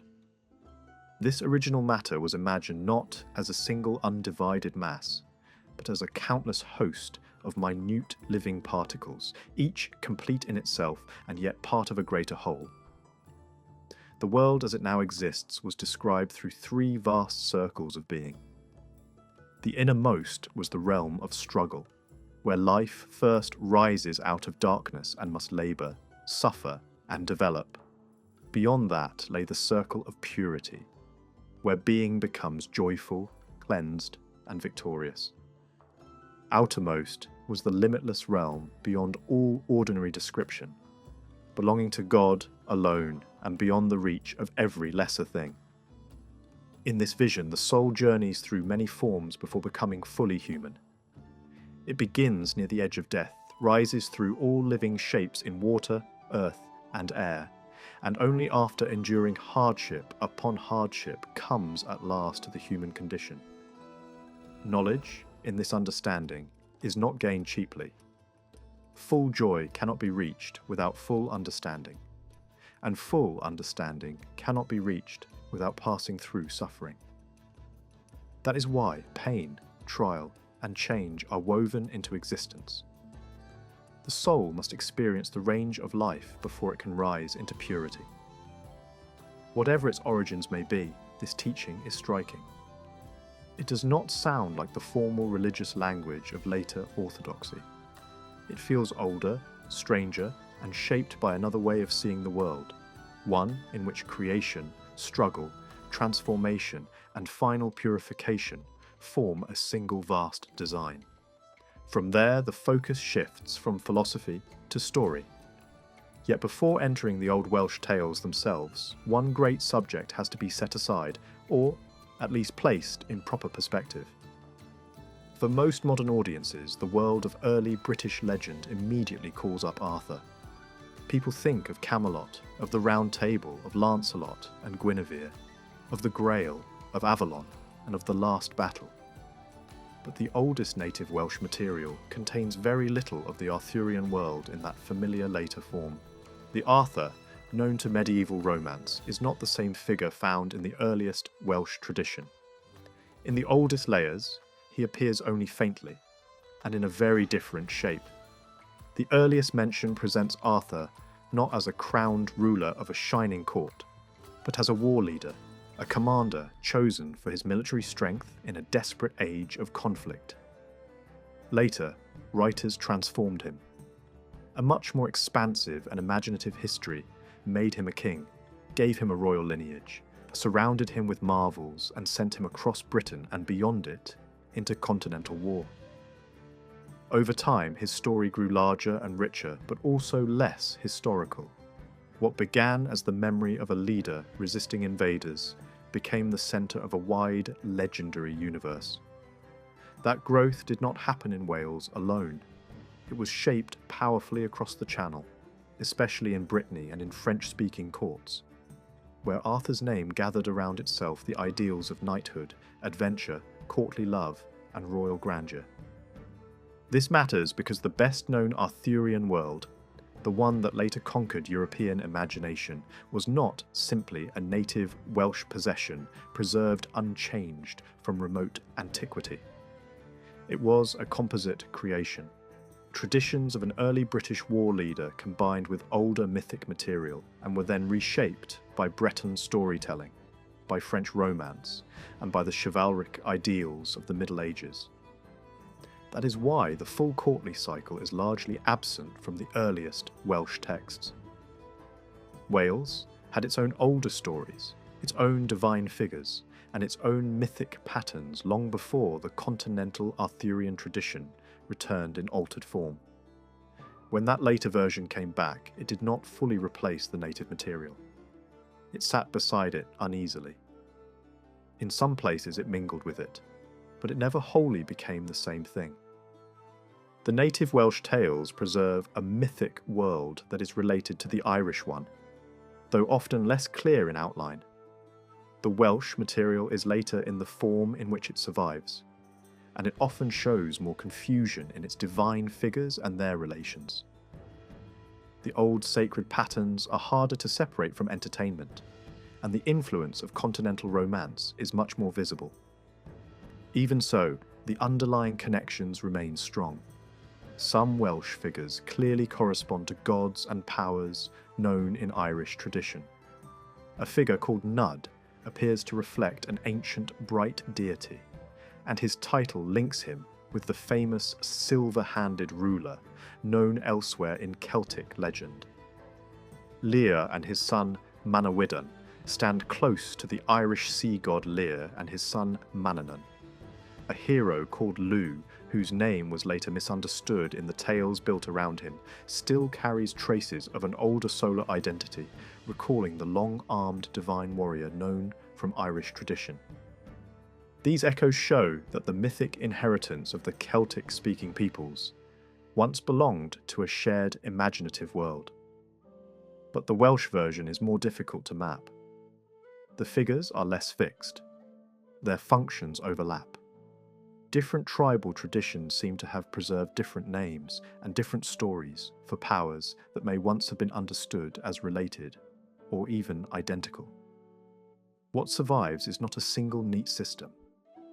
It is more like a landscape seen through mist, where one hill appears, then another, and the lines between them keep shifting. Even so, certain great families of divine beings can still be recognized. One is the House of Don, a mother figure associated with light and with a lineage of bright descendants. Another is the House of Lleu, more shadowed and more closely linked with the older, dark and sea-bound powers. These two lines meet and cross through marriage and kinship, much as divine rivalries and alliances do in Irish legend. Later, still another mythic grouping enters the picture around Arthur, who in this older context may preserve traces of a deity as well as of a heroic memory. In this way, the Welsh mythological world is layered rather than simple, carrying the marks of many generations of retelling and reinterpretation. Among these figures, Gwyn, son of Nudd, stands out with particular force. He was remembered as a warrior, a hunter, and a ruler over the dead. Though associated with the shining divine kindred, his realm was bound up with the grave and with the gathering of fallen heroes. He became one of the most powerful enduring presences in Welsh imagination, a lord of wild places, battlefields, and the shadowy border between this world and the next. Later tradition made him king among the fair folk, and his name lingered in haunted valleys and in stories of the spectral hunt racing across the night. In him, battle, death, wilderness, and the supernatural all seem to meet. Another key figure is Myrddin, later transformed into Merlin. In deeper mythic terms, he appears less as a court magician and more as a being tied to the sky, the sun, and the unseen enclosure of the world. Ancient tradition linked his name to Britain itself before human settlement, and later legend scattered his presence through places of wonder, mystery, and disappearance. He was said to dwell in impossible enclosures, in glass, in blossoms, in air itself. Eventually he passed westward into an island beyond ordinary reach, taking with him treasures lost to humankind. That image of departure toward the western sea suggests an older mythic pattern, one in which a radiant power descends into hidden confinement beyond the horizon. Even small tales preserve the same symbolic richness. Two royal brothers once looked up at the night sky. One claimed the heavens as his broad field. The other answered that the stars were his cattle grazing there, with the moon as their shepherd. Their exchange became an argument, then a war. Armies were ruined and lands were wasted over a quarrel born from vanity and foolishness. In the end, they were transformed into oxen. The story is brief, but its lesson is sharp. Folly in rulers can turn a passing boast into disaster for whole peoples. All these stories and figures survive most famously through the body of Welsh prose tales, now known together as the Mabinogion. The name itself points back to the training of the bard, to narratives that formed part of the core knowledge expected of a professional storyteller. At the heart of that collection stand four especially ancient tales, closely connected to one another and rich in mythic material. They do not preserve a complete theology in any tidy form. Instead, they offer glimpses into an older world where gods, heroes, enchantments, kinship struggles, transformations, and journeys between realms were all part of the same living imaginative fabric. What makes these Welsh legends so compelling is not that they present a perfect system, but that they preserve a civilization's memory in motion. The old divine names are still there, though altered. Ancient powers still act in the stories, though they may wear the appearance of kings, queens, magicians, or hunters. Native myth, heroic tradition, historical memory, and foreign romance all meet within them, sometimes blending, sometimes resisting one another. The result is not a polished mythology handed down intact from a single sacred source, but something more human and more revealing. A layered inheritance changed by time, yet still carrying the force of deep origins. For that reason, the Welsh legendary world deserves to be approached on its own terms. It is not merely a lesser version of the Irish one, and it is not simply a fragment of the later Arthurian universe. It is a separate imaginative territory, full of faded gods, broken symbols, enduring archetypes, and stories that still pulse with older meanings beneath their medieval surfaces. When read as living legend, rather than as a rigid historical record, it opens a window onto a culture that remembered the world not as fixed and settled, but as mysterious, enchanted, and shaped by powers both radiant and dark. The first of these ancient Welsh tales centres on Pwyll, ruler of Dyfed, and explains how he came to bear a title linked to the otherworld, a realm known in Welsh tradition as Annwn. This was no ordinary land, but a place associated with death, mystery, and the hidden world beyond human sight. Though rooted in myth, the story carries a strong sense of honour, restraint, and moral character, reflecting an ideal of leadership shaped as much by integrity as by power.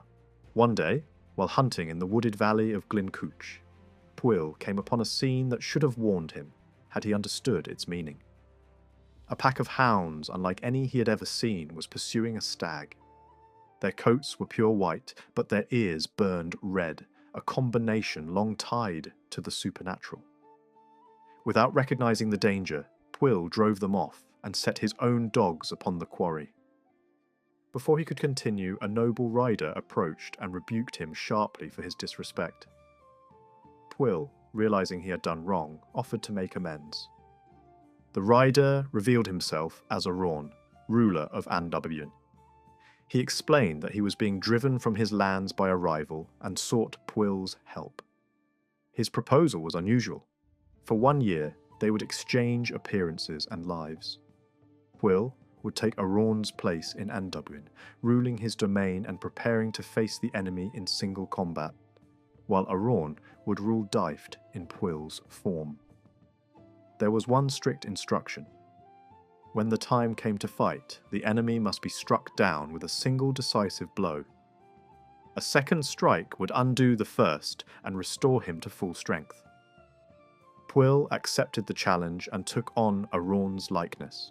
He entered the otherworld and ruled there as if he had always belonged to it. Yet one test stood before him that he had not expected. Arawn's queen received him as her husband. When night fell and they retired together, Pwyll turned away from her and spoke no word, maintaining complete restraint.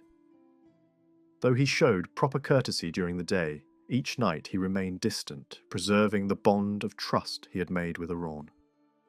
This continued for the entire year.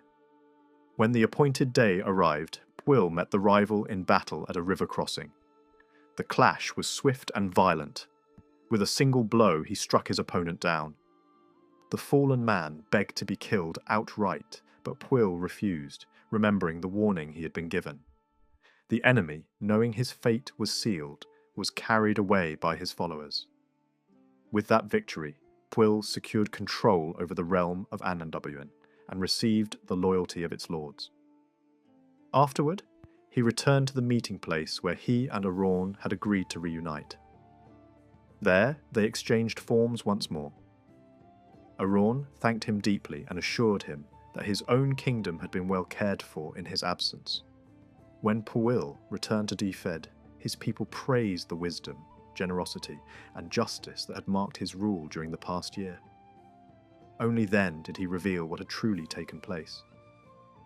Meanwhile, Arawn returned to his own court.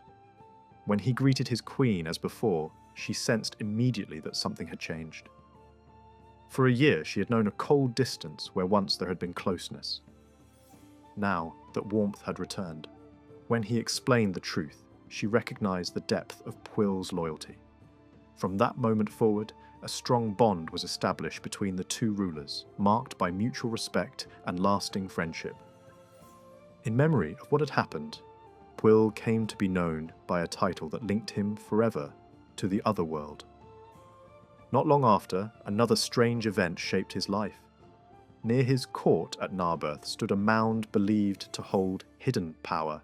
Anyone who sat upon it would either suffer harm or witness something extraordinary. One day, during a gathering of his nobles, Pwyll chose to test its mystery. As he sat there, a woman appeared in the distance, riding slowly toward him. Her clothing shone like gold, and her horse was pure white. He sent his men to meet her, but no matter how fast they rode, they could not close the distance between them. The next day, he returned to the mound, and again the woman approached. This time he pursued her himself, but she remained just beyond his reach until he called out, asking her to stop. At that, she halted at once. She revealed her name as Rhiannon and declared that she had come because of him. Though others had tried to force her into marriage, she had refused them all. She desired no one but Pwyll. He accepted her gladly, and they agreed to meet again after a year so that he could claim her openly.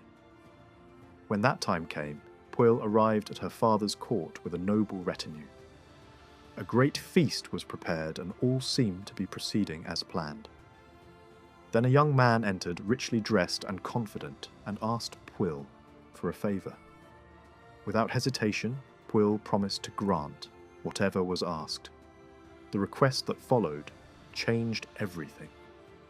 The man asked for Rhiannon herself, along with the feast that had been prepared. Bound by his word, Pwyll could not refuse. Rhiannon recognised the man as a former suitor she had tried to escape. Though angered by Pwyll's carelessness, she quickly devised a plan. She agreed that the marriage would be delayed for another year and arranged for a second feast.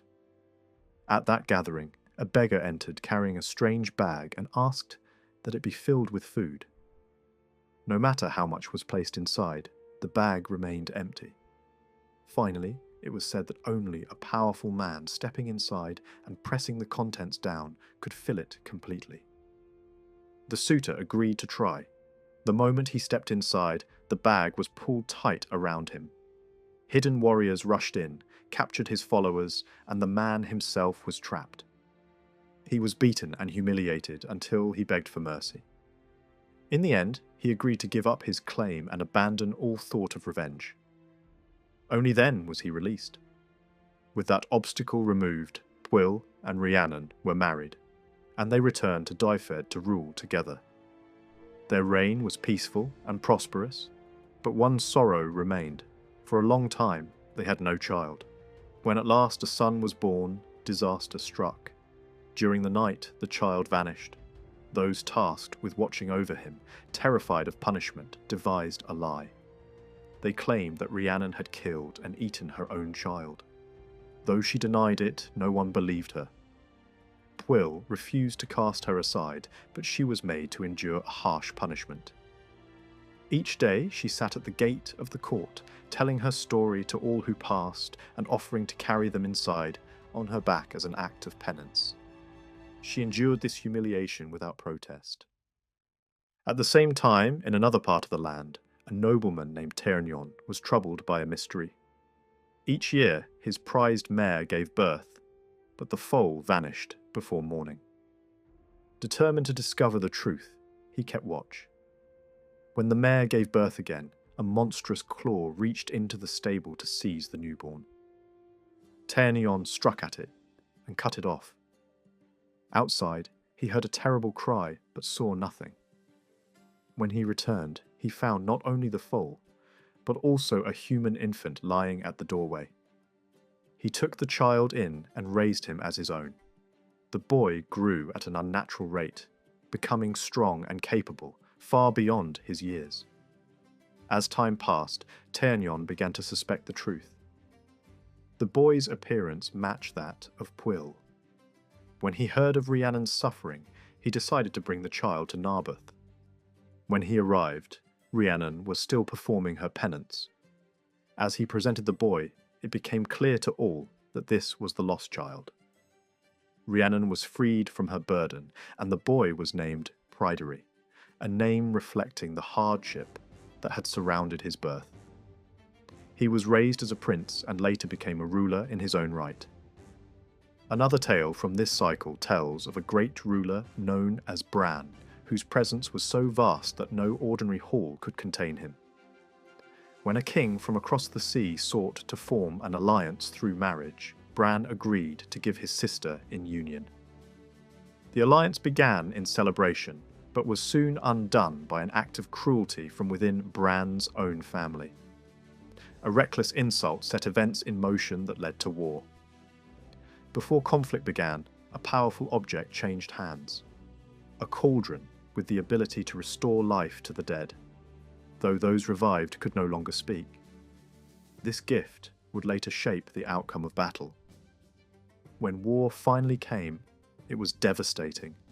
Deception and violence consumed both sides. In the end, only a handful survived, and even victory came at great cost. Bran himself was mortally wounded and gave his companions a final command.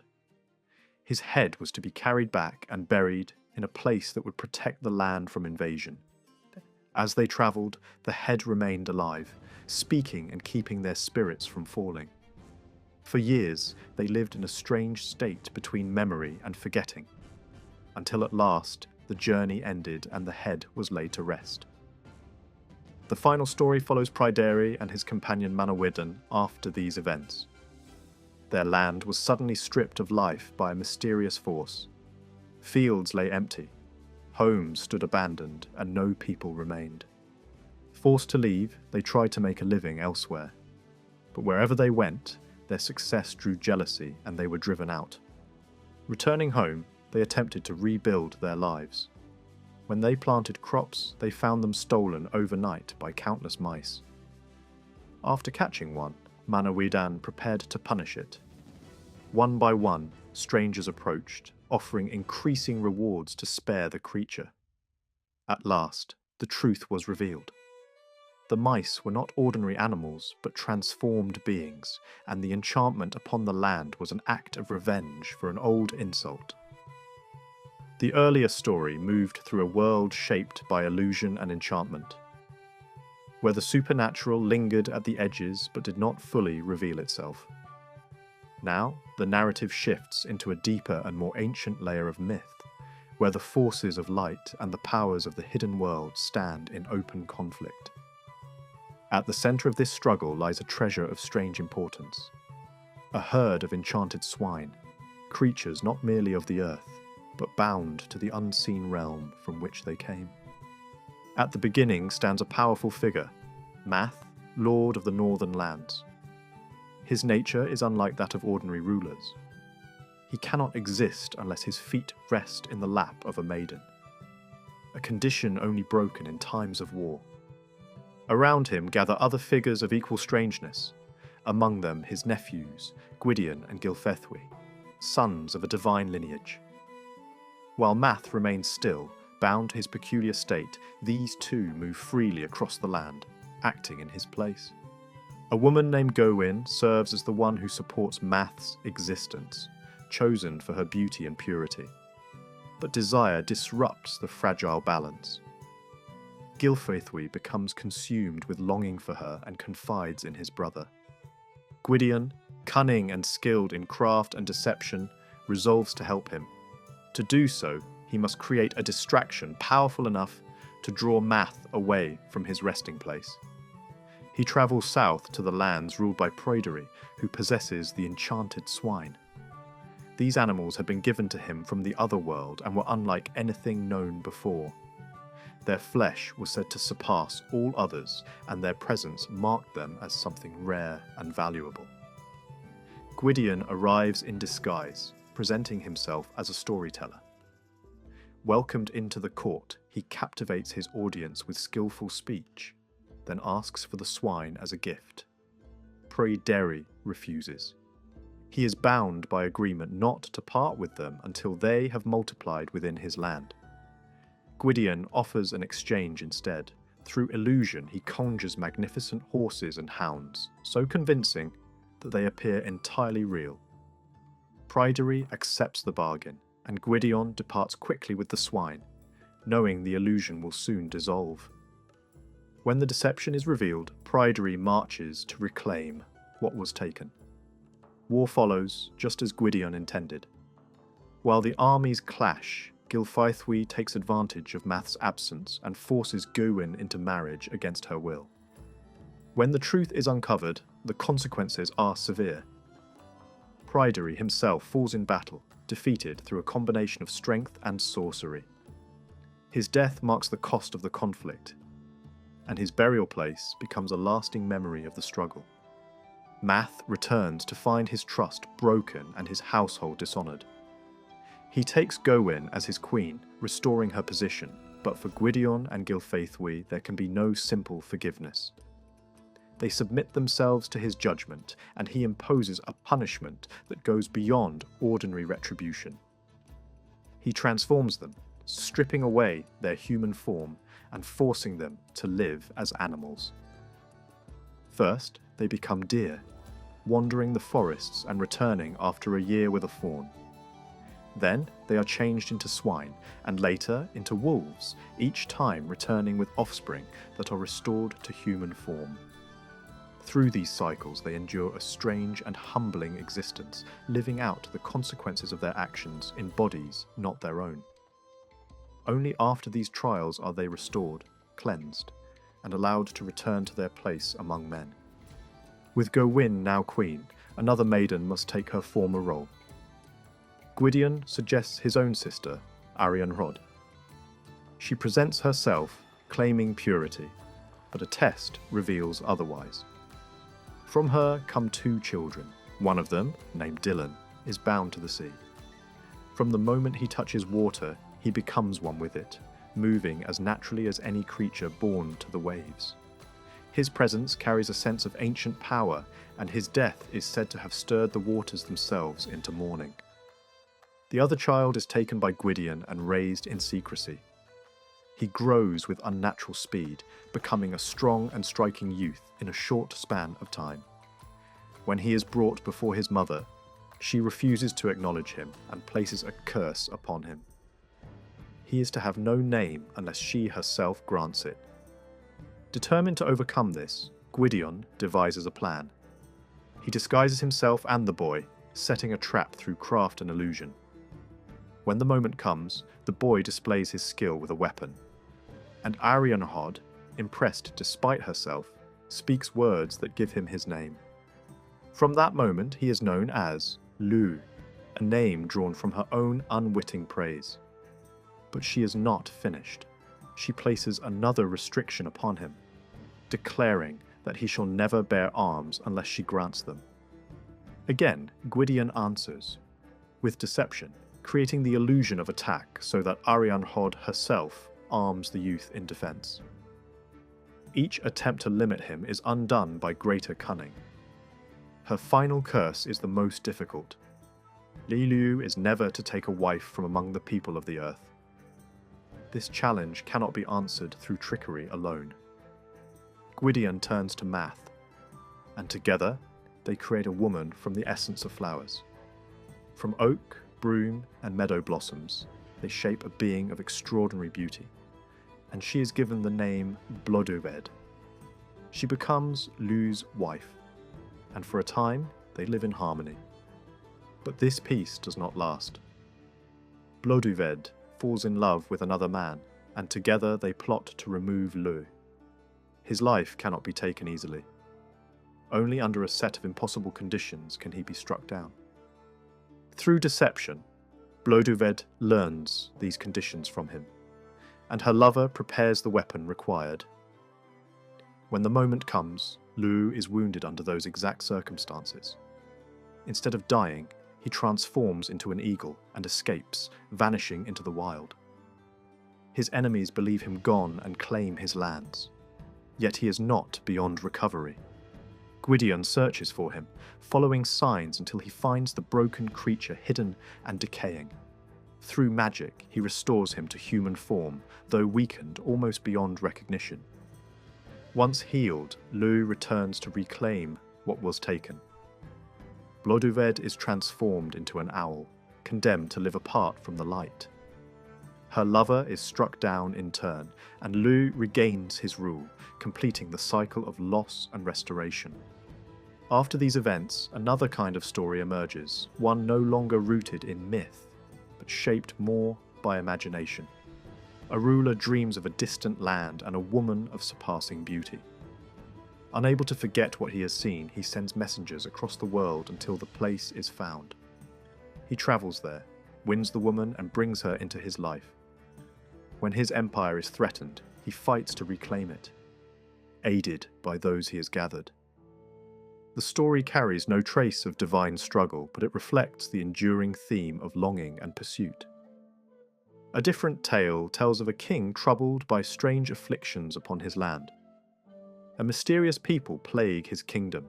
A terrifying cry fills the night, and supplies vanish without explanation. Seeking help, he turns to his brother, and through careful planning and hidden knowledge, each problem is resolved.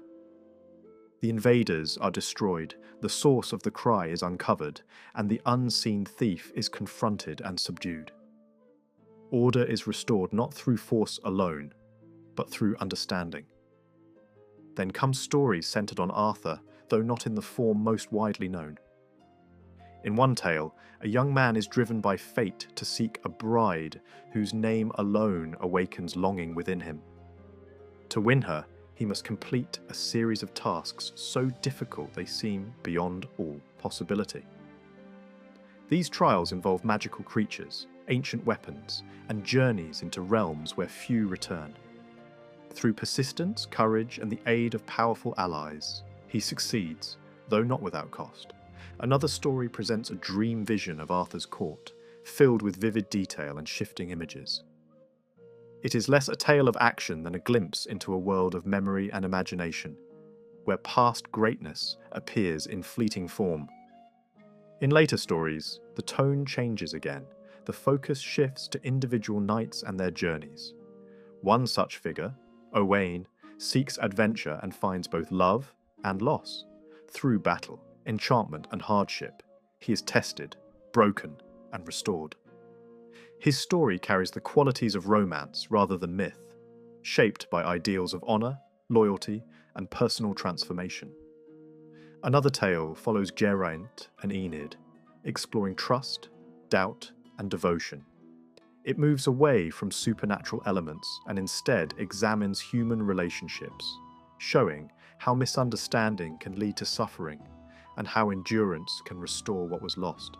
The final group of stories touches on a theme that would grow into one of the most powerful legends in European tradition. A young hero, raised in isolation, sets out into the world and encounters a mysterious castle filled with strange and unsettling sights. A bleeding spear, a silent procession, a severed head, all appear before him, yet he asks no questions. This moment becomes the turning point of his story. In some versions, his silence is seen as a failure, a missed opportunity to break a spell and restore a wounded king. In others, it reflects discipline and restraint, a test successfully endured. The meaning of the vision changes depending on the telling, but the core image remains. A hidden truth, revealed but not understood. Over time, these elements evolve into a larger legend. The mysterious object at the centre becomes a vessel of great significance, associated with life, renewal, and divine power. In earlier forms, it resembles the magical cauldrons of Celtic myth, objects that provide endless sustenance and restore life.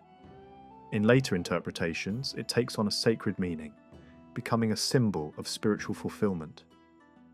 The transformation of this legend reflects a blending of traditions.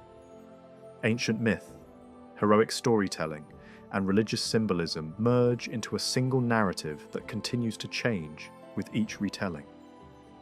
What began as a tale of vengeance and mystery becomes a story of healing and revelation. Through all these variations, one idea remains constant. The search itself matters more than the object sought. Whether the goal is a lost treasure, a hidden truth, or a restored kingdom, the journey reveals the nature of the one who undertakes it. Strength alone is not enough. Wisdom, restraint, and understanding shape the outcome. These stories, taken together, form a layered and shifting world. They move from myth to romance, from divine conflict to human struggle, from ancient symbolism to evolving belief. They are not fixed in one form, but continue to transform, reflecting the cultures that preserve and retell them. Even now, the echoes of these tales remain. They survive not only in written form, but in imagination, in storytelling, and in the enduring fascination with worlds that lie just beyond the visible horizon. Among the Welsh legendary narratives, the tale of Taliesin stands apart. Unlike the better-known stories preserved in the older medieval tradition, this one survives in a later form and seems to have lived more on the edges of Welsh storytelling than at its centre. Even so, it carries something ancient within it. The prose itself feels like a vessel built afterward around older material, especially around the difficult, layered verses attributed to Taliesin. The story does not move with the clean structure of an ordinary hero's tale. Instead, it feels as though fragments of sacred poetry, visionary speech, and mythic memory have been gathered together and given a narrative frame. Its real power lies not in simple action, but in the strange idea of Taliesin himself. Not merely a poet, but a being touched by inspiration before birth, pursued by magic, reborn through transformation and destined to become the great bardic voice of the Welsh world. The beginning of the tale is one of the most memorable birth stories in Celtic tradition. In the age associated with Arthurian Britain, there lived a man named Tegid Pwyll in the region of Penllyn, and his wife was Ceridwen. They had a son named Mael, a child so strikingly ugly that his mother feared he would never receive honour through appearance or charm. Since beauty had been denied to him, she decided he must be given wisdom instead. To achieve this, she turned not to ordinary learning, but to the deepest resources of enchantment. She prepared a cauldron of inspiration, a vessel meant to produce not food or healing, but knowledge itself. This brew was intended to grant understanding of hidden things, including the mysteries of existence and the shape of what was yet to come. The work could not be rushed. The cauldron had to boil for a full year and a day, and only 3 drops from it would hold the true power of the preparation. To tend this dangerous work, Ceridwen appointed 2 helpers. One was a boy named Gwion Bach, whose task was to stir the cauldron continuously.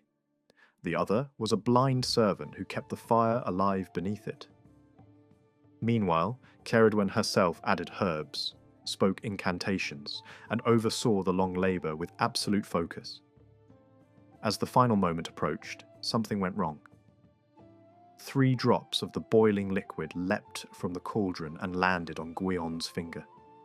Instinctively, he put the burned finger into his mouth. In that instant, everything changed. The wisdom meant for another entered him instead. He understood at once what had happened. He knew he had gained the gift intended for Ceridwen's son, and just as quickly he saw the danger this placed him in. Ceridwen would never forgive such a loss. So he fled. Once the 3 sacred drops were gone, the rest of the brew became useless and deadly. The cauldron burst, and its poisoned contents spilled into a nearby stream. Animals that drank from the water were destroyed. and the place was marked forever by that disaster. Then Ceridwen herself arrived and saw that the labour of an entire year had been wasted. Her rage was immediate and violent. Realising what Gwion had done, she pursued him with the fury of a wronged goddess. What follows is one of the most fluid and unforgettable chases in mythic literature. Gwion, empowered now by supernatural knowledge, understood that escape could only come through transformation. He changed himself into a hare, and Ceridwen became a hound. He turned into a fish in the water, and she followed him as an otter. He rose into the air as a bird, and she pursued as a hawk. Finally, in a desperate effort to hide, he became a single grain among many on a threshing floor. But Ceridwen became a black hen and swallowed him. The chase ended not with his death, but with a darker and stranger turning of fate. After 9 months, Ceridwen gave birth to him anew. She could not kill the child when she saw him, because he had become beautiful beyond all expectation. Instead, she placed the infant in a skin bag and cast him upon the sea, surrendering him to chance, destiny, or divine judgment. Far away from that moment of rejection, another thread of the story begins. A nobleman named Gwydno possessed a fish weir on the coast. His son Elfyn was known as unlucky and poor, the kind of man from whom fortune always seemed to turn away. One day, while inspecting the catch, they found the bag tangled in the weir and opened it. Inside was the radiant child. The brightness of his face immediately struck those who saw him. They took the infant in and raised him, and from that moment the life of Elfyn began to change. The child was named Taliesin, a name connected with the shining beauty of his brow, and from the beginning he displayed extraordinary gifts. His first speech was not ordinary speech at all, but praise, prophecy, and promise. He sang of Elfyn's future rise, and his words proved true. The poor and luckless man gained honour, wealth, and standing, eventually finding favour even in the court of Arthur. Yet fortune rarely rises without drawing challenge. One day, when Arthur and all that belonged to him were being praised with excessive admiration, Elfyn made a reckless boast. He declared that his own wife was more virtuous than any woman at the king's court, and that his bard was greater than any poet in Arthur's service. Such words could not pass unanswered. Elfyn was thrown into prison until he could prove what he had claimed. To test the faithfulness of his wife, a man named Rune was sent to tempt her and return with evidence of her disgrace. He had a reputation for ruining the names of women, and no household benefited from his arrival. Taliesin, still young in years but already greater than those around him in insight, understood the danger at once. He instructed Elfyn's wife to remain hidden and arranged, for one of the serving women to be dressed in her place. Rune was received, fed, and entertained. Through drink, he brought the maid into a state of helpless sleep, then cut off one of her fingers, which bore a ring Elfyn had earlier given his wife. He carried both back to court as proof that Elfyn's household had fallen. Elfyn was brought from prison and shown the finger and ring. But instead of collapsing in shame, he answered with calm intelligence. The ring, he admitted, was indeed his. But the finger, he said, could not possibly belong to his wife. The size was wrong. The nail had not been kept in the way she always kept her hands. The skin and signs of labour on it did not match the habits of a noblewoman in her position. His reply overturned the trick completely. Arthur's court had failed to break the first part of Elfyn's boast. Even so, he was sent back to prison until the second claim, the greatness of his bard, could also be tested. That test would reveal far more than anyone expected. Taliesin himself came to Arthur's court.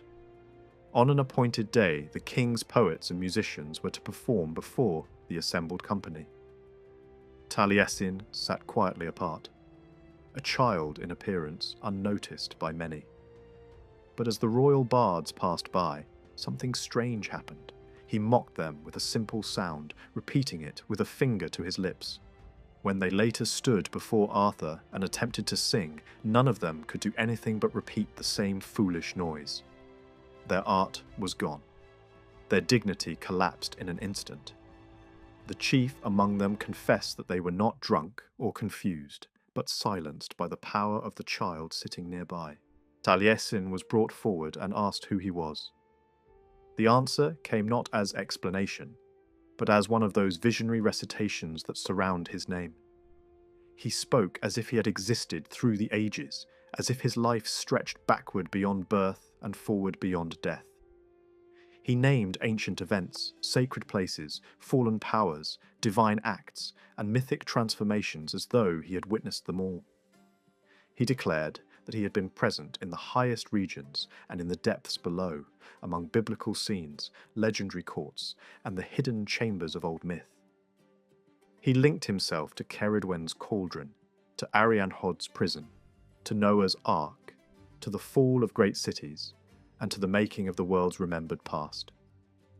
His words dissolved the ordinary boundaries between poet, prophet, magician, and immortal witness. In this vision, Taliesin is not just a man with exceptional skill. He is inspiration made flesh, memory given a voice, a being who gathers all ages into himself. As he sang, the natural world answered. A great wind rose, the hall shook. The performance was no longer entertainment, but revelation. Elphin was then brought in once more, still bound, and at the sound of Taliesin's voice and music, his chains opened by themselves. The boast had been proven. The child bard had overcome the greatest poets of the court without effort. And this was only the beginning. Taliesin went on to sing of hidden things, of times long past, and of things yet to come. He spoke of invasion, suffering, and the fate of the Welsh people. He predicted hardship, oppression, and eventual change, showing once again that his gift reached far beyond skill with words. In him, poetry and prophecy were inseparable. The Taliesin story matters because it preserves a very old idea in a vivid form. The poet is not merely a maker of verses, but a figure touched by dangerous knowledge. Wisdom in this world is never cheap. It comes from cauldrons, transformations, pursuit, suffering, rebirth, and exile. It must be stolen, survived, or endured. The bard becomes great, not because he studies harder than others, but because he passes through mystery and emerges marked by it. That is why Taliesin feels larger than an individual character. He stands for the inspired voice itself, the one who remembers what others forget and sees beneath the surface of the world. After reaching that figure, the long movement through Celtic legendary tradition begins to draw to a close. By this stage, the great cycles have already passed before the listener. Sea voyages into enchanted regions, kings who cross between worlds, divine families in conflict, magical animals, warriors of impossible skill, prophetic women, shape-shifting magicians, and heroes whose lives move between history and myth. Some of these stories preserve very ancient structures beneath later retellings. Others show myth fading into romance, or old gods surviving as kings, queens, poets, and sorcerers. Over time, the legendary material becomes less purely sacred and more openly literary. Narrative invention grows stronger. The old divine framework weakens. Yet even when the mythology fades, its atmosphere remains. The stories still carry traces of an older imagination that once understood the natural world, the dead, the seasons, poetic inspiration, and royal power as parts of one connected order. There is, however, a difference between mythology and the broader body of folk belief that surrounds it. Popular tradition belongs closely to daily life. It comes from people living near the soil, people shaped by farming, weather, sickness, animals, local fears, and practical hopes. Such stories, charms, and beliefs may preserve echoes of older myth, or they may be the early material from which myth begins to form. But mythology, in the fuller sense, belongs to a stage when imagination has begun to shape these scattered impressions into larger structures. At that point, forces of nature become persons, local wonders become symbols, and stories begin to express not just fear or hope, but a vision of the world itself. The line between the two is not always absolute, but the distinction remains meaningful. One speaks from immediate life. The other transforms life into poetic and symbolic order. What gives Celtic legendary literature its enduring force is precisely that it stands at so early and so rich a point in the literary history of Europe. It is among the oldest surviving bodies of non-classical literature on the continent, and it offers something that cannot be found anywhere else in quite the same form. It reveals a people still thinking in their own language, still shaping stories according to their own instincts, and still free enough in imagination to absorb outside influences without entirely losing themselves. The result is not uniform. Some tales are wild, uneven, cruel, and obscure. Others are graceful, moving, and deeply refined. At times the stories are harsh or monstrous. At times they reach extraordinary beauty. But taken together, they form an imaginative world of great depth. That world is not softened by modern taste.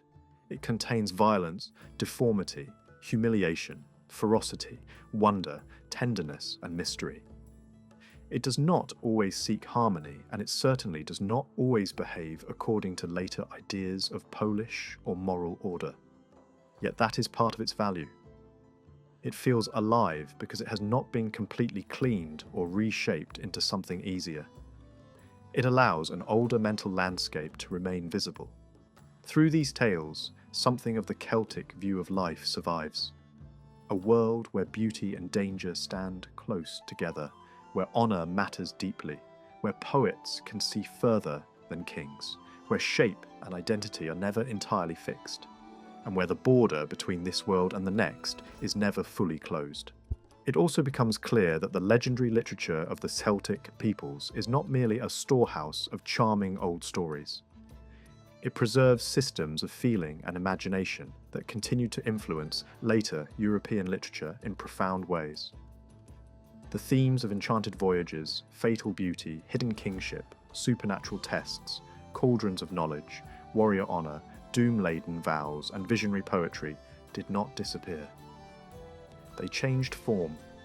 They passed into romance, into medieval courtly literature, into Arthurian tradition, and far beyond.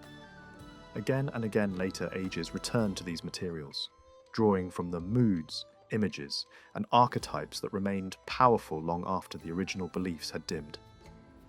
Taliesin is an especially fitting figure with which to end such a journey.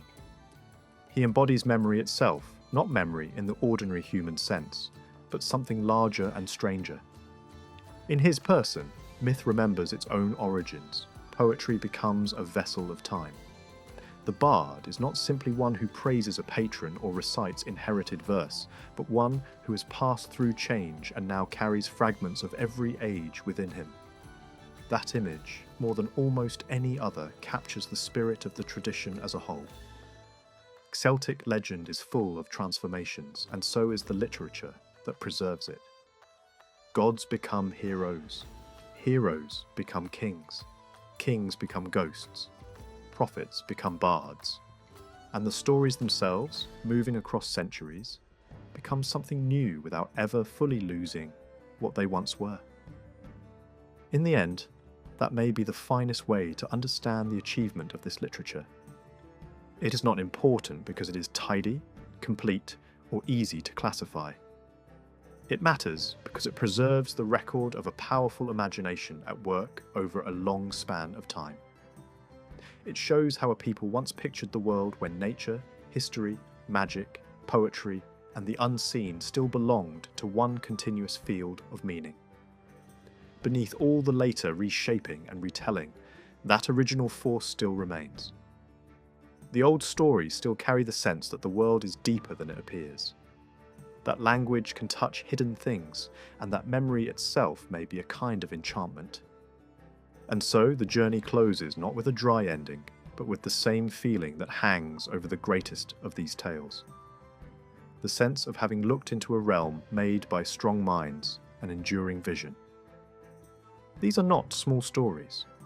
They are the work of a civilization speaking in symbols, heroes, prophecies, monsters, queens, warriors, and poets. They still endure because they were made with imaginative power enough to outlive the age that first gave them form.